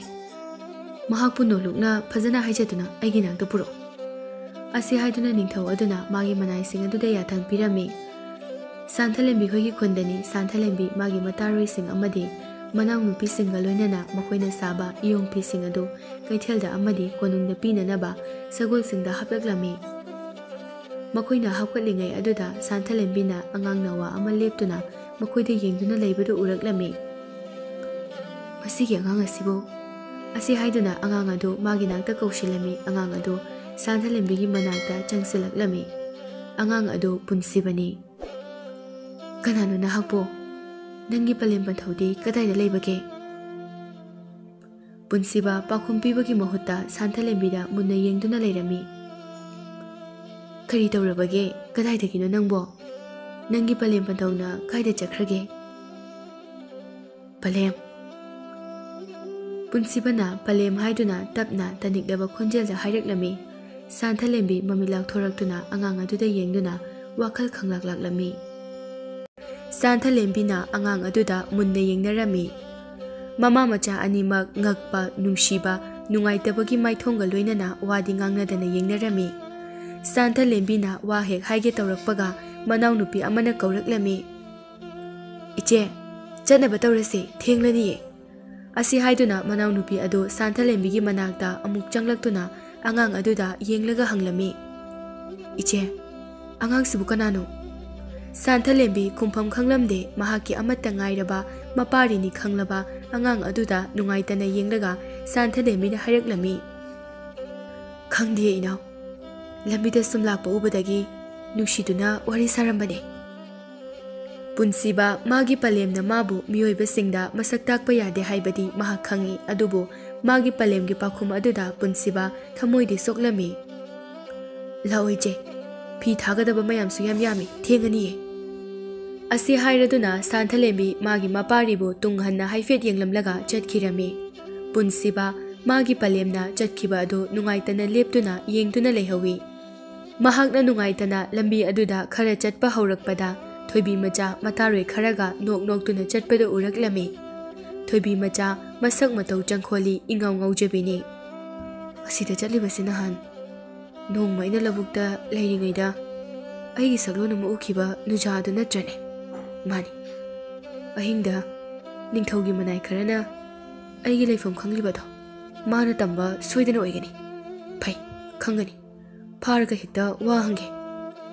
ꯅꯤꯡꯊꯧꯒꯤ ꯃꯅꯥꯏ ꯈꯔꯅ ꯃꯍꯥꯛꯀꯤ ꯂꯩꯐꯝ ꯈꯪꯗꯨꯅ ꯎꯃꯪꯗ ꯂꯥꯛꯈꯤꯕ ꯑꯗꯨ ꯊꯣꯏꯕꯤ ꯃꯆꯥꯅ ꯇꯥꯛꯄꯅꯤ꯫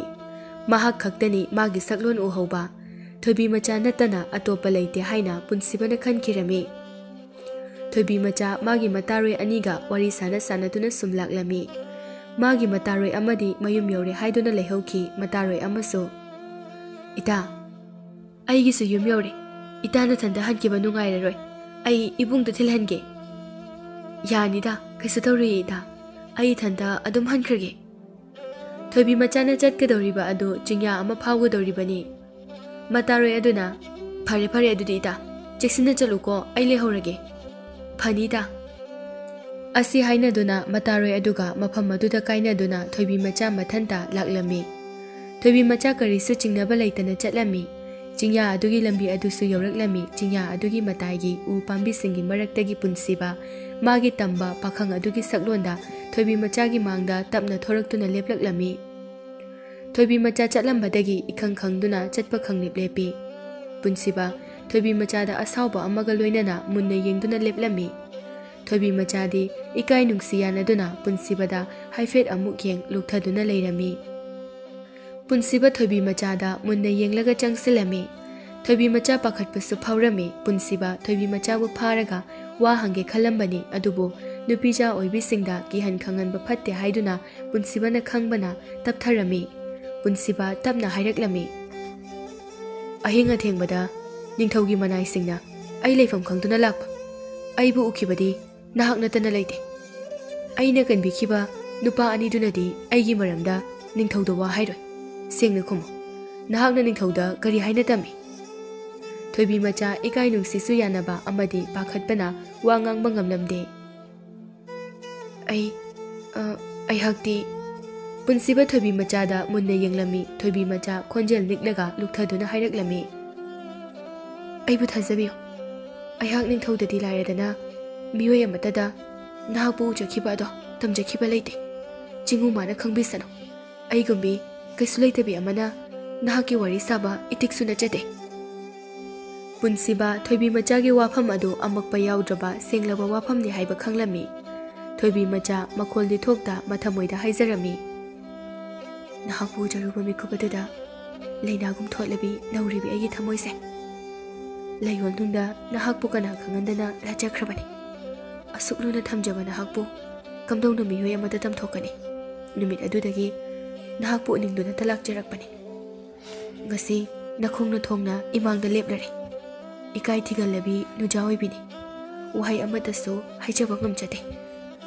ꯅꯍꯥꯛꯅꯗꯤ ꯈꯪꯕꯤꯗꯕꯅ ꯑꯩꯍꯥꯛꯄꯨ ꯂꯥꯟꯅ ꯂꯧꯕꯤꯔꯤ, ꯑꯩꯕꯨ ꯆꯤꯡꯅꯕꯤꯔꯤ꯫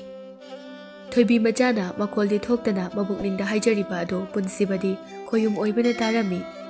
ꯃꯁꯤꯗꯒꯤ ꯄꯨꯟꯁꯤꯕ ꯑꯁꯥꯎꯕ ꯐꯈꯤꯗꯨꯅ ꯊꯣꯏꯕꯤ ꯃꯆꯥꯗ ꯃꯤꯅꯨꯡꯁꯤꯒ ꯂꯣꯏꯅꯅ ꯌꯦꯡꯂꯛꯂꯝꯃꯤ꯫ ꯇꯥꯟꯖꯥ ꯑꯗꯨꯗ ꯂꯝꯕꯤ ꯑꯗꯨꯗ ꯃꯤꯑꯣꯏ ꯈꯔ ꯂꯥꯛꯄꯒꯤ ꯃꯈꯣꯜ ꯇꯥꯔꯝꯃꯤ꯫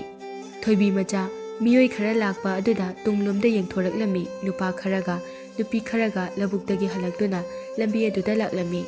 ꯊꯣꯏꯕꯤ ꯃꯆꯥ ꯑꯃꯨꯛ ꯃꯥꯡ ꯑꯣꯟꯊꯣꯔꯛꯄꯗꯗꯤ ꯄꯨꯟꯁꯤꯕ ꯂꯩꯔꯝꯗ꯭ꯔꯦ꯫ ꯊꯣꯏꯕꯤ ꯃꯆꯥ ꯉꯛꯇꯨꯅ ꯀꯣꯌꯦꯡ ꯌꯦꯡꯂꯝꯃꯤ꯫ ꯂꯧꯕꯨꯛꯇ ꯂꯥꯛꯂꯤꯕ ꯃꯤꯑꯣꯏꯁꯤꯡ ꯑꯗꯨꯅ ꯊꯣꯏꯕꯤ ꯃꯆꯥꯅ ꯂꯝꯕꯤ ꯃꯌꯥꯏ ꯑꯗꯨꯗ ꯂꯦꯞꯇꯨꯅ ꯀꯣꯌꯦꯡ ꯌꯦꯡꯗꯨꯅ ꯂꯩꯔꯝꯕꯗꯨ ꯎꯕꯗ ꯃꯈꯣꯏꯒꯤ ꯃꯔꯛꯇꯒꯤ ꯅꯨꯄꯤ ꯑꯃꯅ ꯍꯪꯂꯛꯂꯝꯃꯤ, "ꯍꯩꯃꯥ, ꯊꯣꯏꯕꯤ ꯃꯆꯥ, ꯅꯪꯗꯤ ꯅꯊꯟꯇ ꯂꯝꯕꯤ ꯃꯌꯥꯏꯗꯨꯗ ꯀꯩꯗꯧꯔꯝꯃꯤꯅꯣ?" "ꯏꯅꯦ, ꯑꯩ ꯀꯩꯊꯦꯜꯗ ꯆꯠꯆꯔꯨꯕꯅꯦ꯫ ꯍꯜꯂꯛꯄꯗ ꯃꯐꯝ ꯑꯁꯤꯗ ꯎꯆꯦꯛ ꯑꯃꯨꯛꯇ ꯎꯗꯕ ꯈꯔ ꯄꯥꯏꯕ ꯎꯕꯗ ꯁꯨꯝ ꯌꯦꯡꯖꯔꯝꯕꯅꯦ꯫ ꯋꯥꯛꯆꯤꯡ ꯊꯥ ꯌꯧꯁꯤꯜꯂꯛꯄꯁꯤꯗꯤꯅꯦ, ꯂꯝꯒꯤ ꯎꯆꯦꯛ ꯀꯌꯥ ꯆꯥꯛꯇꯥꯕ ꯂꯥꯛꯄꯅꯤ꯫ ꯂꯥꯛꯑꯣ ꯂꯥꯛꯑꯣ, ꯏꯅꯦ ꯍꯣꯏꯒ ꯍꯜꯂꯁꯤ." ꯑꯁꯤ ꯍꯥꯏꯗꯨꯅ ꯃꯤꯑꯣꯏꯁꯤꯡ ꯑꯗꯨꯒ ꯇꯨꯡ ꯍꯟꯗꯨꯅ ꯌꯦꯡꯂꯒ ꯆꯠꯈꯤꯔꯝꯃꯤ꯫ ꯅꯨꯃꯤꯗꯥꯡ ꯋꯥꯏꯔꯝꯒꯤ ꯃꯇꯝꯅꯤ꯫ ꯀꯣꯔꯧꯃꯥꯁꯨ ꯃꯔꯥꯟꯌꯥꯏꯗ ꯆꯪꯂꯛꯇꯨꯅ ꯆꯤꯡꯌꯥ ꯄꯥꯡꯂꯛꯂꯤ꯫ ꯀꯣꯔꯧꯒꯤ ꯃꯨꯁꯤ ꯃꯨꯁꯤ ꯇꯧꯕ ꯉꯉꯥꯅꯕ ꯃꯆꯨꯅ ꯄꯥꯛꯂꯕ ꯂꯧꯕꯨꯛ ꯂꯝꯍꯥꯡꯗ ꯁꯟꯊꯣꯛꯂꯤ꯫ ꯁꯥꯟꯊꯂꯦꯝꯕꯤ ꯃꯈꯣꯏꯒꯤ ꯌꯨꯝ ꯅꯥꯀꯟꯗ ꯐꯧꯔꯤꯕ ꯐꯤ ꯂꯪꯁꯤꯡ ꯑꯗꯨ ꯑꯃꯃꯝꯇ ꯂꯧꯁꯤꯜꯂꯝꯃꯤ꯫ ꯂꯪꯁꯤꯡ ꯑꯗꯨ ꯂꯧꯁꯤꯟꯅ ꯃꯥꯡꯗ ꯎꯔꯤꯕ ꯄꯥꯛꯂꯕ ꯂꯧꯕꯨꯛ ꯑꯗꯨꯗ ꯌꯦꯡꯂꯒ ꯑꯌꯨꯛꯇ ꯃꯆꯥ ꯃꯄꯥꯔꯤꯅ ꯃꯥꯕꯨ ꯊꯤꯕ ꯂꯥꯛꯇꯨꯅ ꯃꯃꯥꯡꯃꯛꯇꯗ ꯑꯉꯥꯡ ꯅꯨꯄꯥ ꯃꯆꯥ ꯑꯃꯒꯤ ꯁꯛꯂꯣꯟꯗ ꯂꯦꯞꯄ ꯊꯦꯡꯅꯈꯤꯕ ꯑꯗꯨ ꯅꯤꯡꯁꯤꯡꯂꯛꯂꯝꯃꯤ꯫ ꯃꯄꯥꯔꯤꯗ ꯃꯍꯥꯛꯅ ꯍꯥꯏꯈꯤꯕ ꯋꯥ ꯅꯤꯡꯁꯤꯡꯂꯗꯨꯅ ꯆꯞ ꯌꯨꯡꯅ ꯂꯦꯞꯇꯨꯅ ꯋꯥꯈꯜꯗ ꯅꯨꯡꯉꯥꯏꯇꯅ ꯂꯩꯔꯝꯃꯤ꯫ "ꯃꯤꯑꯣꯏꯕ ꯀꯅꯥꯗ ꯅꯍꯥꯛꯄꯨ ꯏꯄꯥꯔꯤꯅꯤ ꯈꯪꯍꯟꯕ ꯌꯥꯗꯕꯅꯅꯦ ꯏꯄꯥꯔꯤ꯫ ꯅꯍꯥꯛꯀꯤ ꯊꯃꯣꯏ ꯁꯣꯛꯀꯅꯤ ꯈꯪꯅ ꯈꯪꯅ ꯄꯂꯦꯝ ꯑꯩꯅ ꯏꯄꯥꯔꯤ ꯅꯍꯥꯛꯀꯤ ꯊꯃꯣꯏ ꯁꯣꯛꯅꯕ ꯋꯥ ꯍꯥꯏꯈ꯭ꯔꯦ." ꯑꯁꯤ ꯍꯥꯏꯗꯨꯅ ꯃꯃꯤꯠ ꯎꯏꯁꯤꯟꯗꯨꯅ ꯑꯃꯨꯛ ꯃꯕꯨꯛꯅꯤꯡꯗ ꯍꯥꯏꯔꯛꯂꯝꯃꯤ, "ꯏꯄꯥꯔꯤ ꯄꯨꯟꯁꯤꯕ, ꯅꯍꯥꯛ ꯄꯂꯦꯝꯒꯤ ꯄꯨꯛꯅꯤꯡꯒꯤ ꯋꯥꯁꯦ ꯇꯥꯎꯀꯣ." ꯑꯁꯤ ꯍꯥꯏꯗꯨꯅ ꯄꯥꯛꯂꯕ ꯂꯧꯕꯨꯛ ꯑꯗꯨꯗ ꯑꯣꯟꯁꯤꯟꯗꯨꯅ ꯍꯥꯏꯕꯗ ꯆꯤꯡꯒꯤ ꯎꯃꯪ ꯑꯃꯗ ꯂꯩꯔꯤꯕ ꯄꯨꯟꯁꯤꯕꯅ ꯄꯂꯦꯝ ꯃꯃꯥꯅ ꯍꯥꯏꯔꯛꯂꯤꯕ ꯑꯗꯨ ꯈꯣꯟꯊꯥꯡ ꯑꯣꯏꯅ ꯇꯥꯔꯛꯂꯝꯃꯤ꯫ ꯄꯨꯟꯁꯤꯕ ꯃꯈꯨꯠꯇ ꯄꯥꯏꯔꯝꯂꯤꯕ ꯁꯤꯡꯁꯤꯡ ꯑꯗꯨ ꯇꯞꯅ ꯊꯝꯂꯒ ꯃꯃꯤꯠ ꯎꯏꯁꯤꯜꯂꯝꯃꯤ꯫ ꯁꯥꯟꯊꯂꯦꯝꯕꯤꯅ, "ꯄꯂꯦꯝꯒꯤ ꯄꯥꯔꯤ ꯅꯨꯡꯁꯤꯕ, ꯅꯍꯥꯛ ꯄꯂꯦꯝꯅ ꯍꯥꯏꯔꯤꯕꯁꯦ ꯁꯣꯏꯗꯅ ꯇꯥꯒꯅꯤ꯫ ꯄꯂꯦꯝꯒꯤ ꯄꯥꯔꯤ ꯅꯨꯡꯁꯤꯕ." ꯑꯁꯤ ꯍꯥꯏꯗꯨꯅ ꯀꯧꯔꯛꯂꯝꯃꯤ꯫ ꯄꯨꯟꯁꯤꯕ ꯎꯃꯪ ꯑꯗꯨꯗꯒꯤ ꯃꯃꯤꯠ ꯎꯏꯁꯤꯟꯗꯨꯅ ꯃꯕꯨꯛꯅꯤꯡꯗ ꯃꯥꯒꯤ ꯄꯂꯦꯝꯅ ꯀꯧꯔꯛꯂꯤꯕ ꯑꯗꯨ ꯈꯨꯝꯂꯛꯂꯝꯃꯤ, "ꯄꯂꯦꯝ, ꯅꯄꯥꯔꯤ ꯇꯥꯖꯩꯌꯦ꯫ ꯄꯥꯔꯤ, ꯅꯍꯥꯛꯄꯨ ꯇꯥꯏꯕꯪ ꯀꯅꯥ ꯈꯪꯍꯟꯗꯅ, ꯈꯪꯍꯟꯕ ꯌꯥꯗꯅ ꯄꯂꯦꯝꯅ ꯄꯥꯔꯤ ꯅꯍꯥꯛꯀꯤ ꯊꯃꯣꯏ ꯁꯣꯛꯅꯅꯕ ꯋꯥꯍꯩ ꯍꯥꯏꯈꯤꯕꯗꯣ꯫ ꯄꯥꯔꯤ ꯅꯍꯥꯛꯅ ꯄꯂꯦꯝꯕꯨ ꯋꯥꯔꯧꯒꯅꯨꯀꯣ꯫ ꯄꯂꯦꯝ, ꯅꯄꯥꯔꯤ ꯀꯩꯁꯨ ꯈꯟꯖꯗꯦ꯫ ꯃꯆꯥ ꯑꯣꯏꯕꯁꯤꯡꯅ ꯄꯂꯦꯝ ꯑꯄꯣꯛꯄꯤꯁꯤꯡꯗ ꯋꯥꯔꯧꯕ, ꯈꯣꯏꯈꯥ ꯂꯤꯟꯈꯥ ꯊꯥꯕꯕꯨ ꯍꯧꯅꯕ꯭ꯔꯅꯦ ꯄꯂꯦꯝ? ꯉꯁꯤ ꯅꯄꯥꯔꯤ ꯑꯣꯏꯕ ꯑꯩꯍꯥꯛꯅ ꯑꯩꯒꯤ ꯄꯂꯦꯝꯗ ꯋꯥꯔꯧꯗꯕ, ꯈꯣꯏꯈꯥ ꯂꯤꯟꯈꯥ ꯊꯥꯗꯕ ꯑꯁꯤꯒꯨꯝꯅ ꯇꯥꯏꯕꯪ ꯃꯤꯑꯣꯏꯕ ꯑꯃꯠꯇꯅ ꯃꯈꯣꯏꯒꯤ ꯄꯂꯦꯝ ꯄꯟꯊꯧ ꯑꯣꯏꯕꯁꯤꯡꯗ ꯃꯈꯣꯏꯅ ꯋꯥꯔꯛ ꯋꯥꯇꯦꯝꯕꯗ ꯈꯣꯏꯈꯥ ꯂꯤꯟꯈꯥ ꯊꯥꯗꯕ ꯑꯣꯏꯔꯁꯅꯨ꯫ ꯀꯔꯤꯒꯨꯝꯕ ꯊꯥꯔꯕ ꯃꯤꯑꯣꯏ ꯑꯗꯣ ꯃꯥꯡꯕ ꯑꯣꯏꯔꯁꯅꯨ꯫ ꯃꯁꯤꯃꯗꯤ ꯇꯥꯏꯕꯪ ꯃꯤꯑꯣꯏꯕꯁꯤꯡꯅ ꯇꯝꯖꯍꯧꯔꯁꯅꯨ꯫ ꯄꯂꯦꯝꯒꯤ ꯄꯥꯔꯤ, ꯄꯥꯔꯤ ꯅꯨꯡꯁꯤꯕ, ꯅꯍꯥꯛꯅ ꯄꯂꯦꯝꯒꯤ ꯈꯣꯡꯒꯨꯜ ꯂꯤꯔꯛꯂꯤꯕꯁꯦ ꯄꯟꯊꯧꯅꯗꯤ ꯏꯔꯥꯏ ꯂꯥꯏꯅ ꯑꯌꯥꯕ ꯄꯤꯔꯛꯄ꯭ꯔꯥ? ꯄꯂꯦꯝ, ꯑꯩꯍꯥꯛꯅ ꯄꯟꯊꯧꯗ ꯄꯂꯦꯝꯒꯤ ꯈꯣꯡꯒꯨꯜ ꯂꯤꯖꯔꯨꯒꯦ ꯍꯥꯏꯅ ꯃꯇꯝ ꯀꯌꯥ ꯍꯥꯏꯖꯗꯨꯅ ꯂꯥꯛꯄꯅꯤ꯫ ꯑꯗꯨꯕꯨ ꯄꯟꯊꯧꯅ ꯌꯥꯕ ꯀꯧꯕ ꯂꯩꯇꯦ꯫ ꯑꯩꯍꯥꯛꯀꯤ ꯆꯀ꯭ꯔꯤꯗ ꯈꯥꯡꯕ ꯉꯝꯗꯗꯨꯅ ꯄꯟꯊꯧꯅ ꯑꯌꯥꯕ ꯄꯤꯔꯛꯄꯅꯤ ꯄꯂꯦꯝ꯫ ꯄꯟꯊꯧꯅ ꯄꯂꯦꯝꯕꯨ ꯌꯥꯝꯅ ꯋꯥꯔꯧꯏ꯫ ꯀꯔꯤꯒꯤ ꯄꯟꯊꯧꯒꯤ ꯃꯇꯤꯛ ꯀꯜꯂꯕ ꯌꯥꯊꯪꯕꯨ ꯀꯧꯕꯤꯔꯤꯕꯅꯣ ꯄꯂꯦꯝ? ꯄꯂꯦꯝꯒꯤ ꯄꯥꯔꯤ ꯅꯨꯡꯁꯤꯕ, ꯄꯂꯦꯝꯅ ꯅꯪꯒꯤ ꯄꯟꯊꯧ, ꯑꯩꯒꯤꯅ ꯏꯄꯨꯔꯣꯏꯕ ꯂꯥꯏꯅꯤꯡꯊꯧ ꯃꯍꯥꯛꯀꯤ ꯈꯣꯌꯨꯝ ꯃꯇꯤꯛ ꯀꯜꯂꯕ ꯌꯥꯊꯪꯕꯨ ꯃꯤꯔꯥꯏꯒꯤ ꯈꯟꯗꯨꯅ ꯀꯥꯎꯊꯣꯛꯈꯤꯕꯗꯤ ꯅꯠꯇꯦꯗꯣ꯫ ꯇꯥꯏꯕꯪ ꯃꯤꯑꯣꯏꯕꯁꯤꯡꯗꯤ ꯀꯔꯤꯁꯨ ꯈꯪꯗꯕꯅꯤ꯫ ꯍꯤꯔꯝ ꯈꯨꯗꯤꯡꯃꯛ ꯈꯣꯌꯨꯝ ꯑꯣꯏꯕ ꯑꯩꯈꯣꯏꯅ ꯇꯥꯛꯄꯤ ꯇꯝꯕꯤꯗ꯭ꯔꯕꯗꯤ ꯌꯥꯗꯕꯅꯤ꯫ ꯃꯁꯤꯗꯁꯨ ꯅꯠꯇꯅ ꯃꯈꯣꯏꯗꯤ ꯑꯩꯈꯣꯏꯒꯤ ꯃꯤꯅꯨꯡꯁꯤꯒꯤ ꯃꯈꯥꯗ ꯇꯥꯏꯕꯪ ꯃꯥꯂꯦꯝ ꯑꯁꯤꯗ ꯃꯇꯝ ꯈꯔꯒꯤ ꯇꯥꯏꯕꯪ ꯀꯨꯝꯍꯩ ꯁꯥꯟꯅꯕꯅꯤ꯫ ꯃꯁꯤꯗ ꯇꯥꯏꯕꯪ ꯑꯣꯏꯕ ꯇꯝꯕ ꯃꯉꯣꯟꯗ ꯃꯤꯅꯨꯡꯁꯤ ꯈꯖꯤꯛ ꯎꯠꯂꯨꯕꯅꯤ꯫ ꯃꯤꯀꯨꯞ ꯑꯗꯨꯗꯒꯤ ꯅꯍꯥꯛꯀꯤ ꯄꯟꯊꯧꯅ ꯉꯁꯤ ꯐꯥꯎꯕ ꯑꯩꯕꯨ ꯏꯟꯊꯣꯛꯂꯤꯕ ꯑꯁꯦ Nangi pantau mahakti pumnamaki mapuni. Amuk haikibana aroiba oibani. Nahaki pantauna palem aibu amuk loksin bigani thajadre pari. Asi haiduna santhalembi mapi tapna sintharami. Pantauda ayhakna khurumduna haijagi palem. Hojikti napari ayhakasu thengnare. Nongdol marol lairi bakta napari ga loinana halase palem. Palem gi pari nungshiba. Palem di nongdol marol lairi bakta hanba yararui. Nangi pantauna mahaki khoyum matik kalaba ya thangbu mirai rupagi. Palem gi lambi thatat bikrabani. Ipari na hakasu lambi pundedo. Aduga amana palem na saidang loriba mafam asigi kari su khangjadraba ahal ani asina aibu masumakni khanduna laiminaribani. Ayhak laibana makhoi nungaijaribani. Aina makhoibu thadoklabadi makhoidi kamdawni. Ahal oiraba makhoida chaitheng ohenbasu palem na pamdre ipari. Tanja aduda ibo chawba thongal-dagi labuk chatlubagi changlaktuna masubu kaureklami. Pema phause amukta pairu laune. Santhalembi mapari punsiba palem chatlukige hairamlaga makhol thokna madauda amuk khumlami. Lakjari daw asi haiduna chatkre. Punsibana palem haina kaurami adubu thoibi macha magi mataroi kharaga pun puduna ising sokpa laklami. Jingyagi lambi ado phaurakpada punsibana lona jingthaktagi umang mongsong maraktagi thoibi machana chatliba adu urami. Masigi nuja ase thamoidi seng. Aina lana laukibadu khaluraga ayhak yamna nungaitre. Amukta chamthoki natrabadi asum nungaitana leirani. Asi haiduna thoibi macha hoina chatliba maikai adomda jingthak aduda chatki. Thoibi macha ising sokluraga mataroi sing aduga wari sanaduna halaklami. Mataroi amana is kadomdagino manamsidia onthongna nungsikreda. Thoibi machana hoineda lehaularen manamla onthongna nungsikreda jingya asida. Asi haina makhoi khudak aduda wakhal kakngaunaki wakhal takidre. Wakhal tarakpada thoibi machana labuk mayagi lehau aduda pugaina satpa mafam aduda leptuna leirami.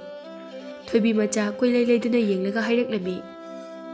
Kadaidano aina leiramlibasidi. Labuk mayagi pungasida. Aidi matau karamna mafam asida. Ita singna kadumda chakraba.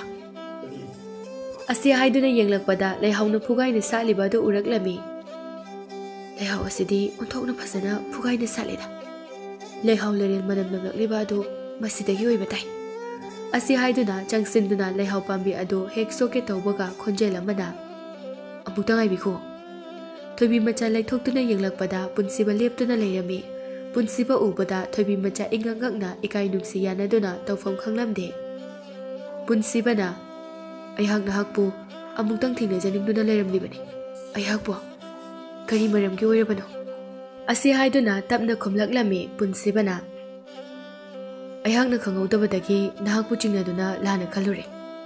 Ayhakna nahakpu nungaitaba pikre. Masigidamakta lale haige haiduna tanja chaba ngaijabane. Aidi kaisu khanjadre. Aigumbi amada adomna lale haibigano. Thoibi macha punsibada yengba ngamlamde nonthatuna aduma wanganglami. Nahakti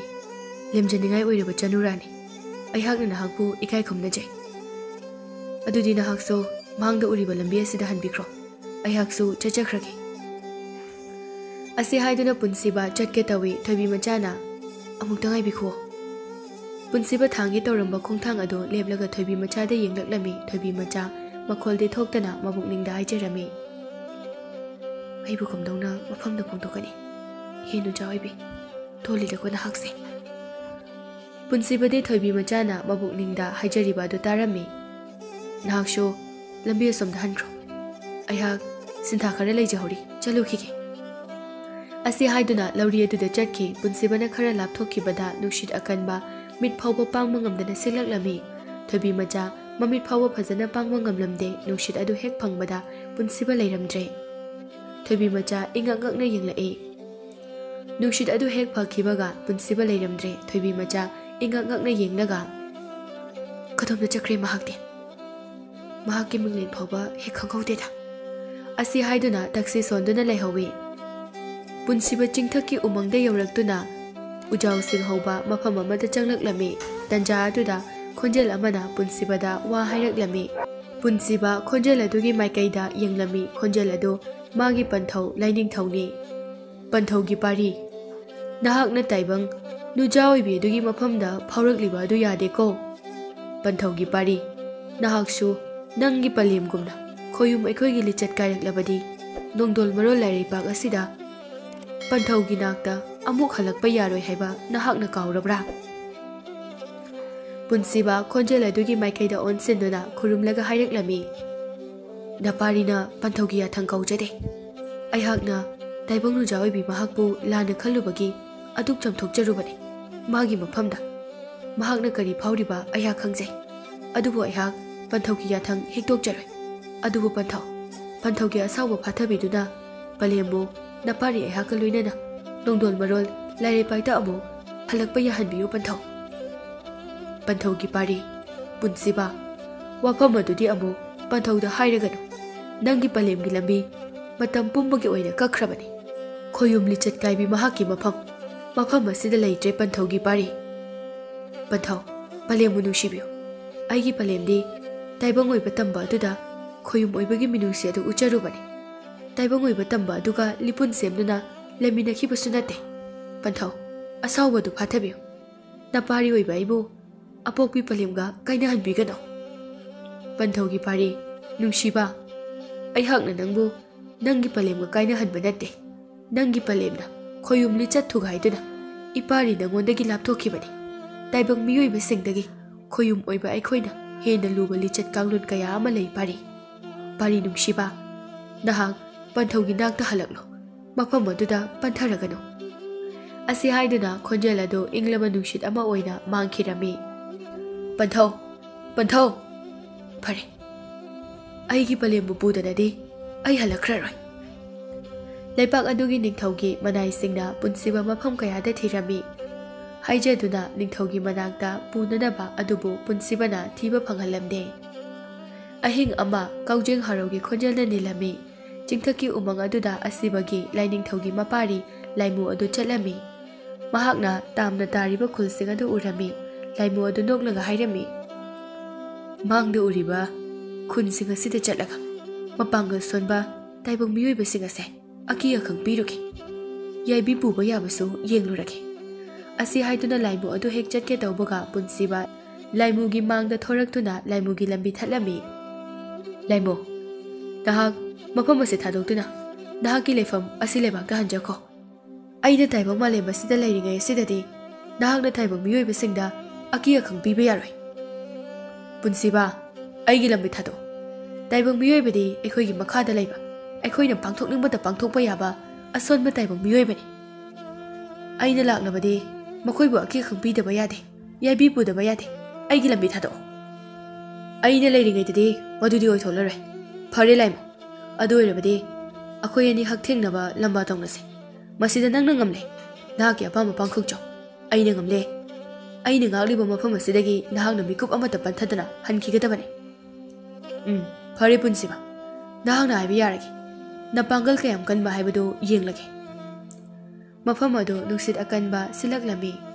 उवासिंग अदो high हुमलमी अतियादा थोकनिबा थाजसो लेचिल मपैना खुमजिनखिरमी कल्लबा नुसित अदुना खुलसिंग अदुदा सिजिलमी सांथलेंबी तुमलंबदगी मिखप खंथोक थोरक्लमी मसादा फाउरमी सांथलेंबी खोंजेल तपना हाइरमी असिबगी लाइनिंगथौगी मपारी लाइमुना खुलसिंग असिदा अकी अखंग पिबा लाक्लबा आइगी पारीना थेंगनदुना लंपाना खरबा आइगी पारीना माइ पाक्तुना खुलसिंग असिबु ngaकनी असी हाइदुना मपारी पुनसिबदा हेना मपांगल पिरमी पुनसिबगा लाइमुगा अनिदो चिंथकी उमंग अदुगी उजाउसिंगना कोइना होबा मफम अमदा मुकनागी फी पाइनदुना खोयुम ओइबा अनिदो मुकना पाइनरमी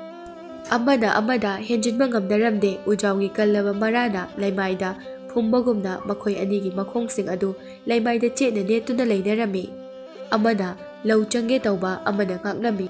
इखंग खंगौदना लाइमुना खोइदोंग पुखटपा हाइबा लौ सिजनदुना पुनसिबाबु थांगतके तौरकपदा पुनसिबना खोइदोंग अवांग हाइबा लौनो ओकलगा लाइमुबु मुकना थारमी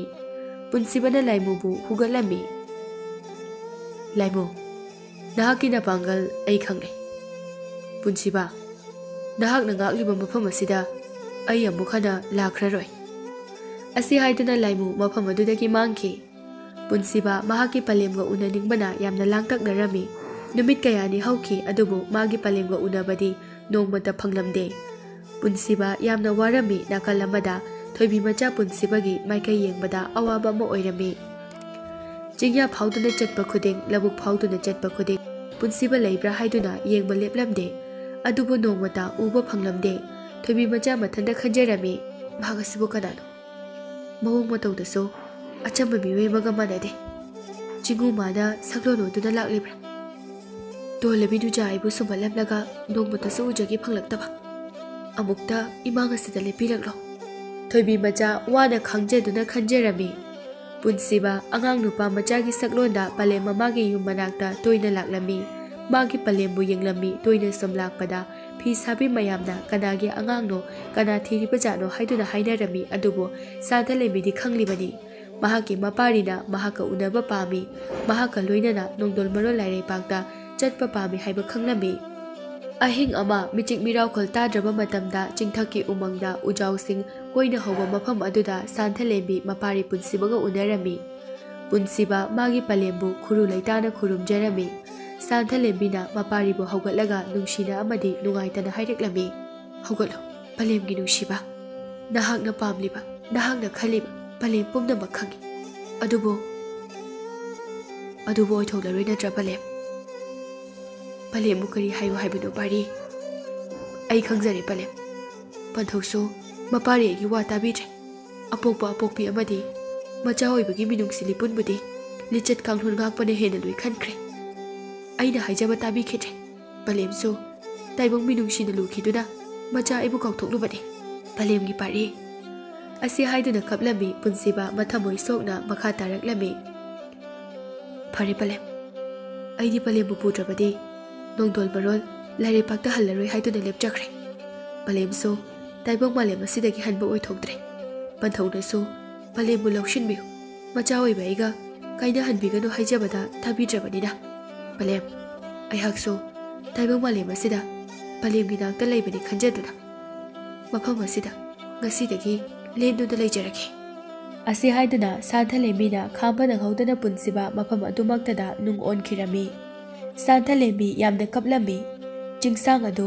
ꯁꯥꯟꯊꯂꯩꯃꯕꯤꯅ ꯀꯞꯄꯒꯤ ꯈꯣꯟꯖꯦꯜꯅ ꯅꯤꯜꯂꯝꯃꯤ꯫ ꯁꯥꯟꯊꯂꯩꯃꯕꯤ ꯃꯆꯥ ꯄꯥꯔꯤꯅ ꯑꯣꯟꯈꯤꯕ ꯅꯨꯡ ꯑꯗꯨꯕꯨ ꯅꯨꯡꯁꯤꯅ ꯅꯥꯜꯂꯒ ꯍꯥꯏꯔꯛꯂꯝꯃꯤ, ꯄꯥꯔꯤ, ꯈꯣꯡꯊꯥꯡ ꯑꯃꯅ ꯃꯩ ꯆꯨꯗꯨꯅ ꯏꯆꯥ ꯄꯥꯔꯤ ꯅꯍꯥꯛꯀꯤ ꯊꯃꯣꯏ ꯇꯪꯒꯣꯏ ꯇꯥꯅ ꯆꯥꯛꯂꯕꯀꯣ? ꯐꯔꯦ, ꯅꯍꯥꯛꯅ ꯑꯣꯟꯈꯤꯕ ꯅꯨꯡ ꯑꯁꯦ ꯃꯥꯂꯦꯝ ꯑꯁꯤꯗ ꯂꯩꯔꯤꯕ ꯃꯈꯩ ꯂꯦꯡꯗꯅ ꯂꯩꯔꯁꯅꯨ꯫ ꯇꯥꯏꯕꯪ ꯃꯤꯑꯣꯏꯕꯁꯤꯡꯅ ꯅꯨꯡ ꯑꯁꯤꯕꯨ ꯄꯥꯔꯤ ꯅꯍꯥꯛꯀꯤ ꯈꯨꯕꯝ ꯑꯣꯏꯅ ꯌꯥꯗꯨꯅ ꯂꯥꯏꯅꯤꯡꯊꯧ ꯄꯨꯟꯁꯤꯕ ꯍꯥꯏꯅ ꯈꯨꯔꯨꯝꯅꯔꯁꯅꯨ꯫ ꯄꯥꯔꯤ ꯅꯍꯥꯛꯄꯨ ꯈꯨꯔꯨꯝꯖꯕꯗ ꯄꯂꯦꯝ ꯄꯟꯊꯧ ꯑꯃꯗꯤ ꯃꯆꯥ ꯑꯣꯏꯕꯁꯤꯡꯒ ꯄꯨꯟꯅ ꯂꯥꯛꯂꯕꯅꯤ꯫ ꯄꯂꯦꯝ ꯄꯟꯊꯧ ꯑꯃꯗꯤ ꯃꯆꯥ ꯑꯣꯏꯕꯁꯤꯡ ꯑꯗꯣ ꯄꯨꯟꯁꯤ ꯅꯨꯡꯁꯥꯡꯕ ꯑꯣꯏꯔꯁꯅꯨ꯫ ꯑꯁꯤ ꯍꯥꯏꯗꯨꯅ ꯃꯄꯤ ꯇꯩꯊꯣꯛꯇꯨꯅ, ꯐꯔꯦ ꯄꯂꯦꯝꯒꯤ ꯄꯥꯔꯤ ꯅꯨꯡꯁꯤꯕ, ꯄꯂꯦꯝꯁꯨ ꯄꯂꯦꯝꯒꯤ ꯂꯝꯕꯤꯗ ꯆꯠꯈ꯭ꯔꯒꯦ꯫ ꯑꯁꯤ ꯍꯥꯏꯗꯨꯅ ꯆꯤꯡ ꯑꯗꯨꯗꯒꯤ ꯀꯨꯝꯊꯔꯛꯂꯒ ꯂꯧꯕꯨꯛꯇ ꯂꯥꯛꯇꯨꯅ ꯁꯥꯟꯊꯂꯩꯃꯕꯤ ꯃꯥꯅ ꯏꯍꯥꯟ ꯍꯥꯟꯅ ꯇꯥꯏꯕꯪ ꯃꯥꯂꯦꯝꯗ ꯈꯣꯡꯗꯥꯔꯛꯈꯤꯕ ꯄꯨꯡ ꯑꯗꯨ ꯇꯝꯅ ꯂꯧꯔꯤꯗ ꯆꯠꯈꯤ꯫ ꯑꯍꯤꯡ ꯑꯗꯨꯒꯤ ꯅꯣꯡꯉꯥꯜꯂꯛꯄꯗ ꯁꯥꯟꯊꯂꯩꯃꯕꯤ ꯑꯗꯨꯃꯛ ꯊꯤꯕ ꯈꯪꯈꯤꯗ꯭ꯔꯦ꯫ ꯏꯕꯣꯆꯧꯕ ꯑꯃꯗꯤ ꯏꯅꯥꯈꯨꯟꯕꯤ ꯊꯋꯥꯏ ꯌꯥꯝꯅ ꯋꯥꯔꯝꯃꯤ꯫ ꯁꯥꯟꯊꯂꯩꯃꯕꯤꯕꯨ ꯈꯨꯜ ꯍꯨꯞꯇꯨꯅ ꯊꯤꯕꯗ ꯐꯪꯈꯤꯗ꯭ꯔꯦ꯫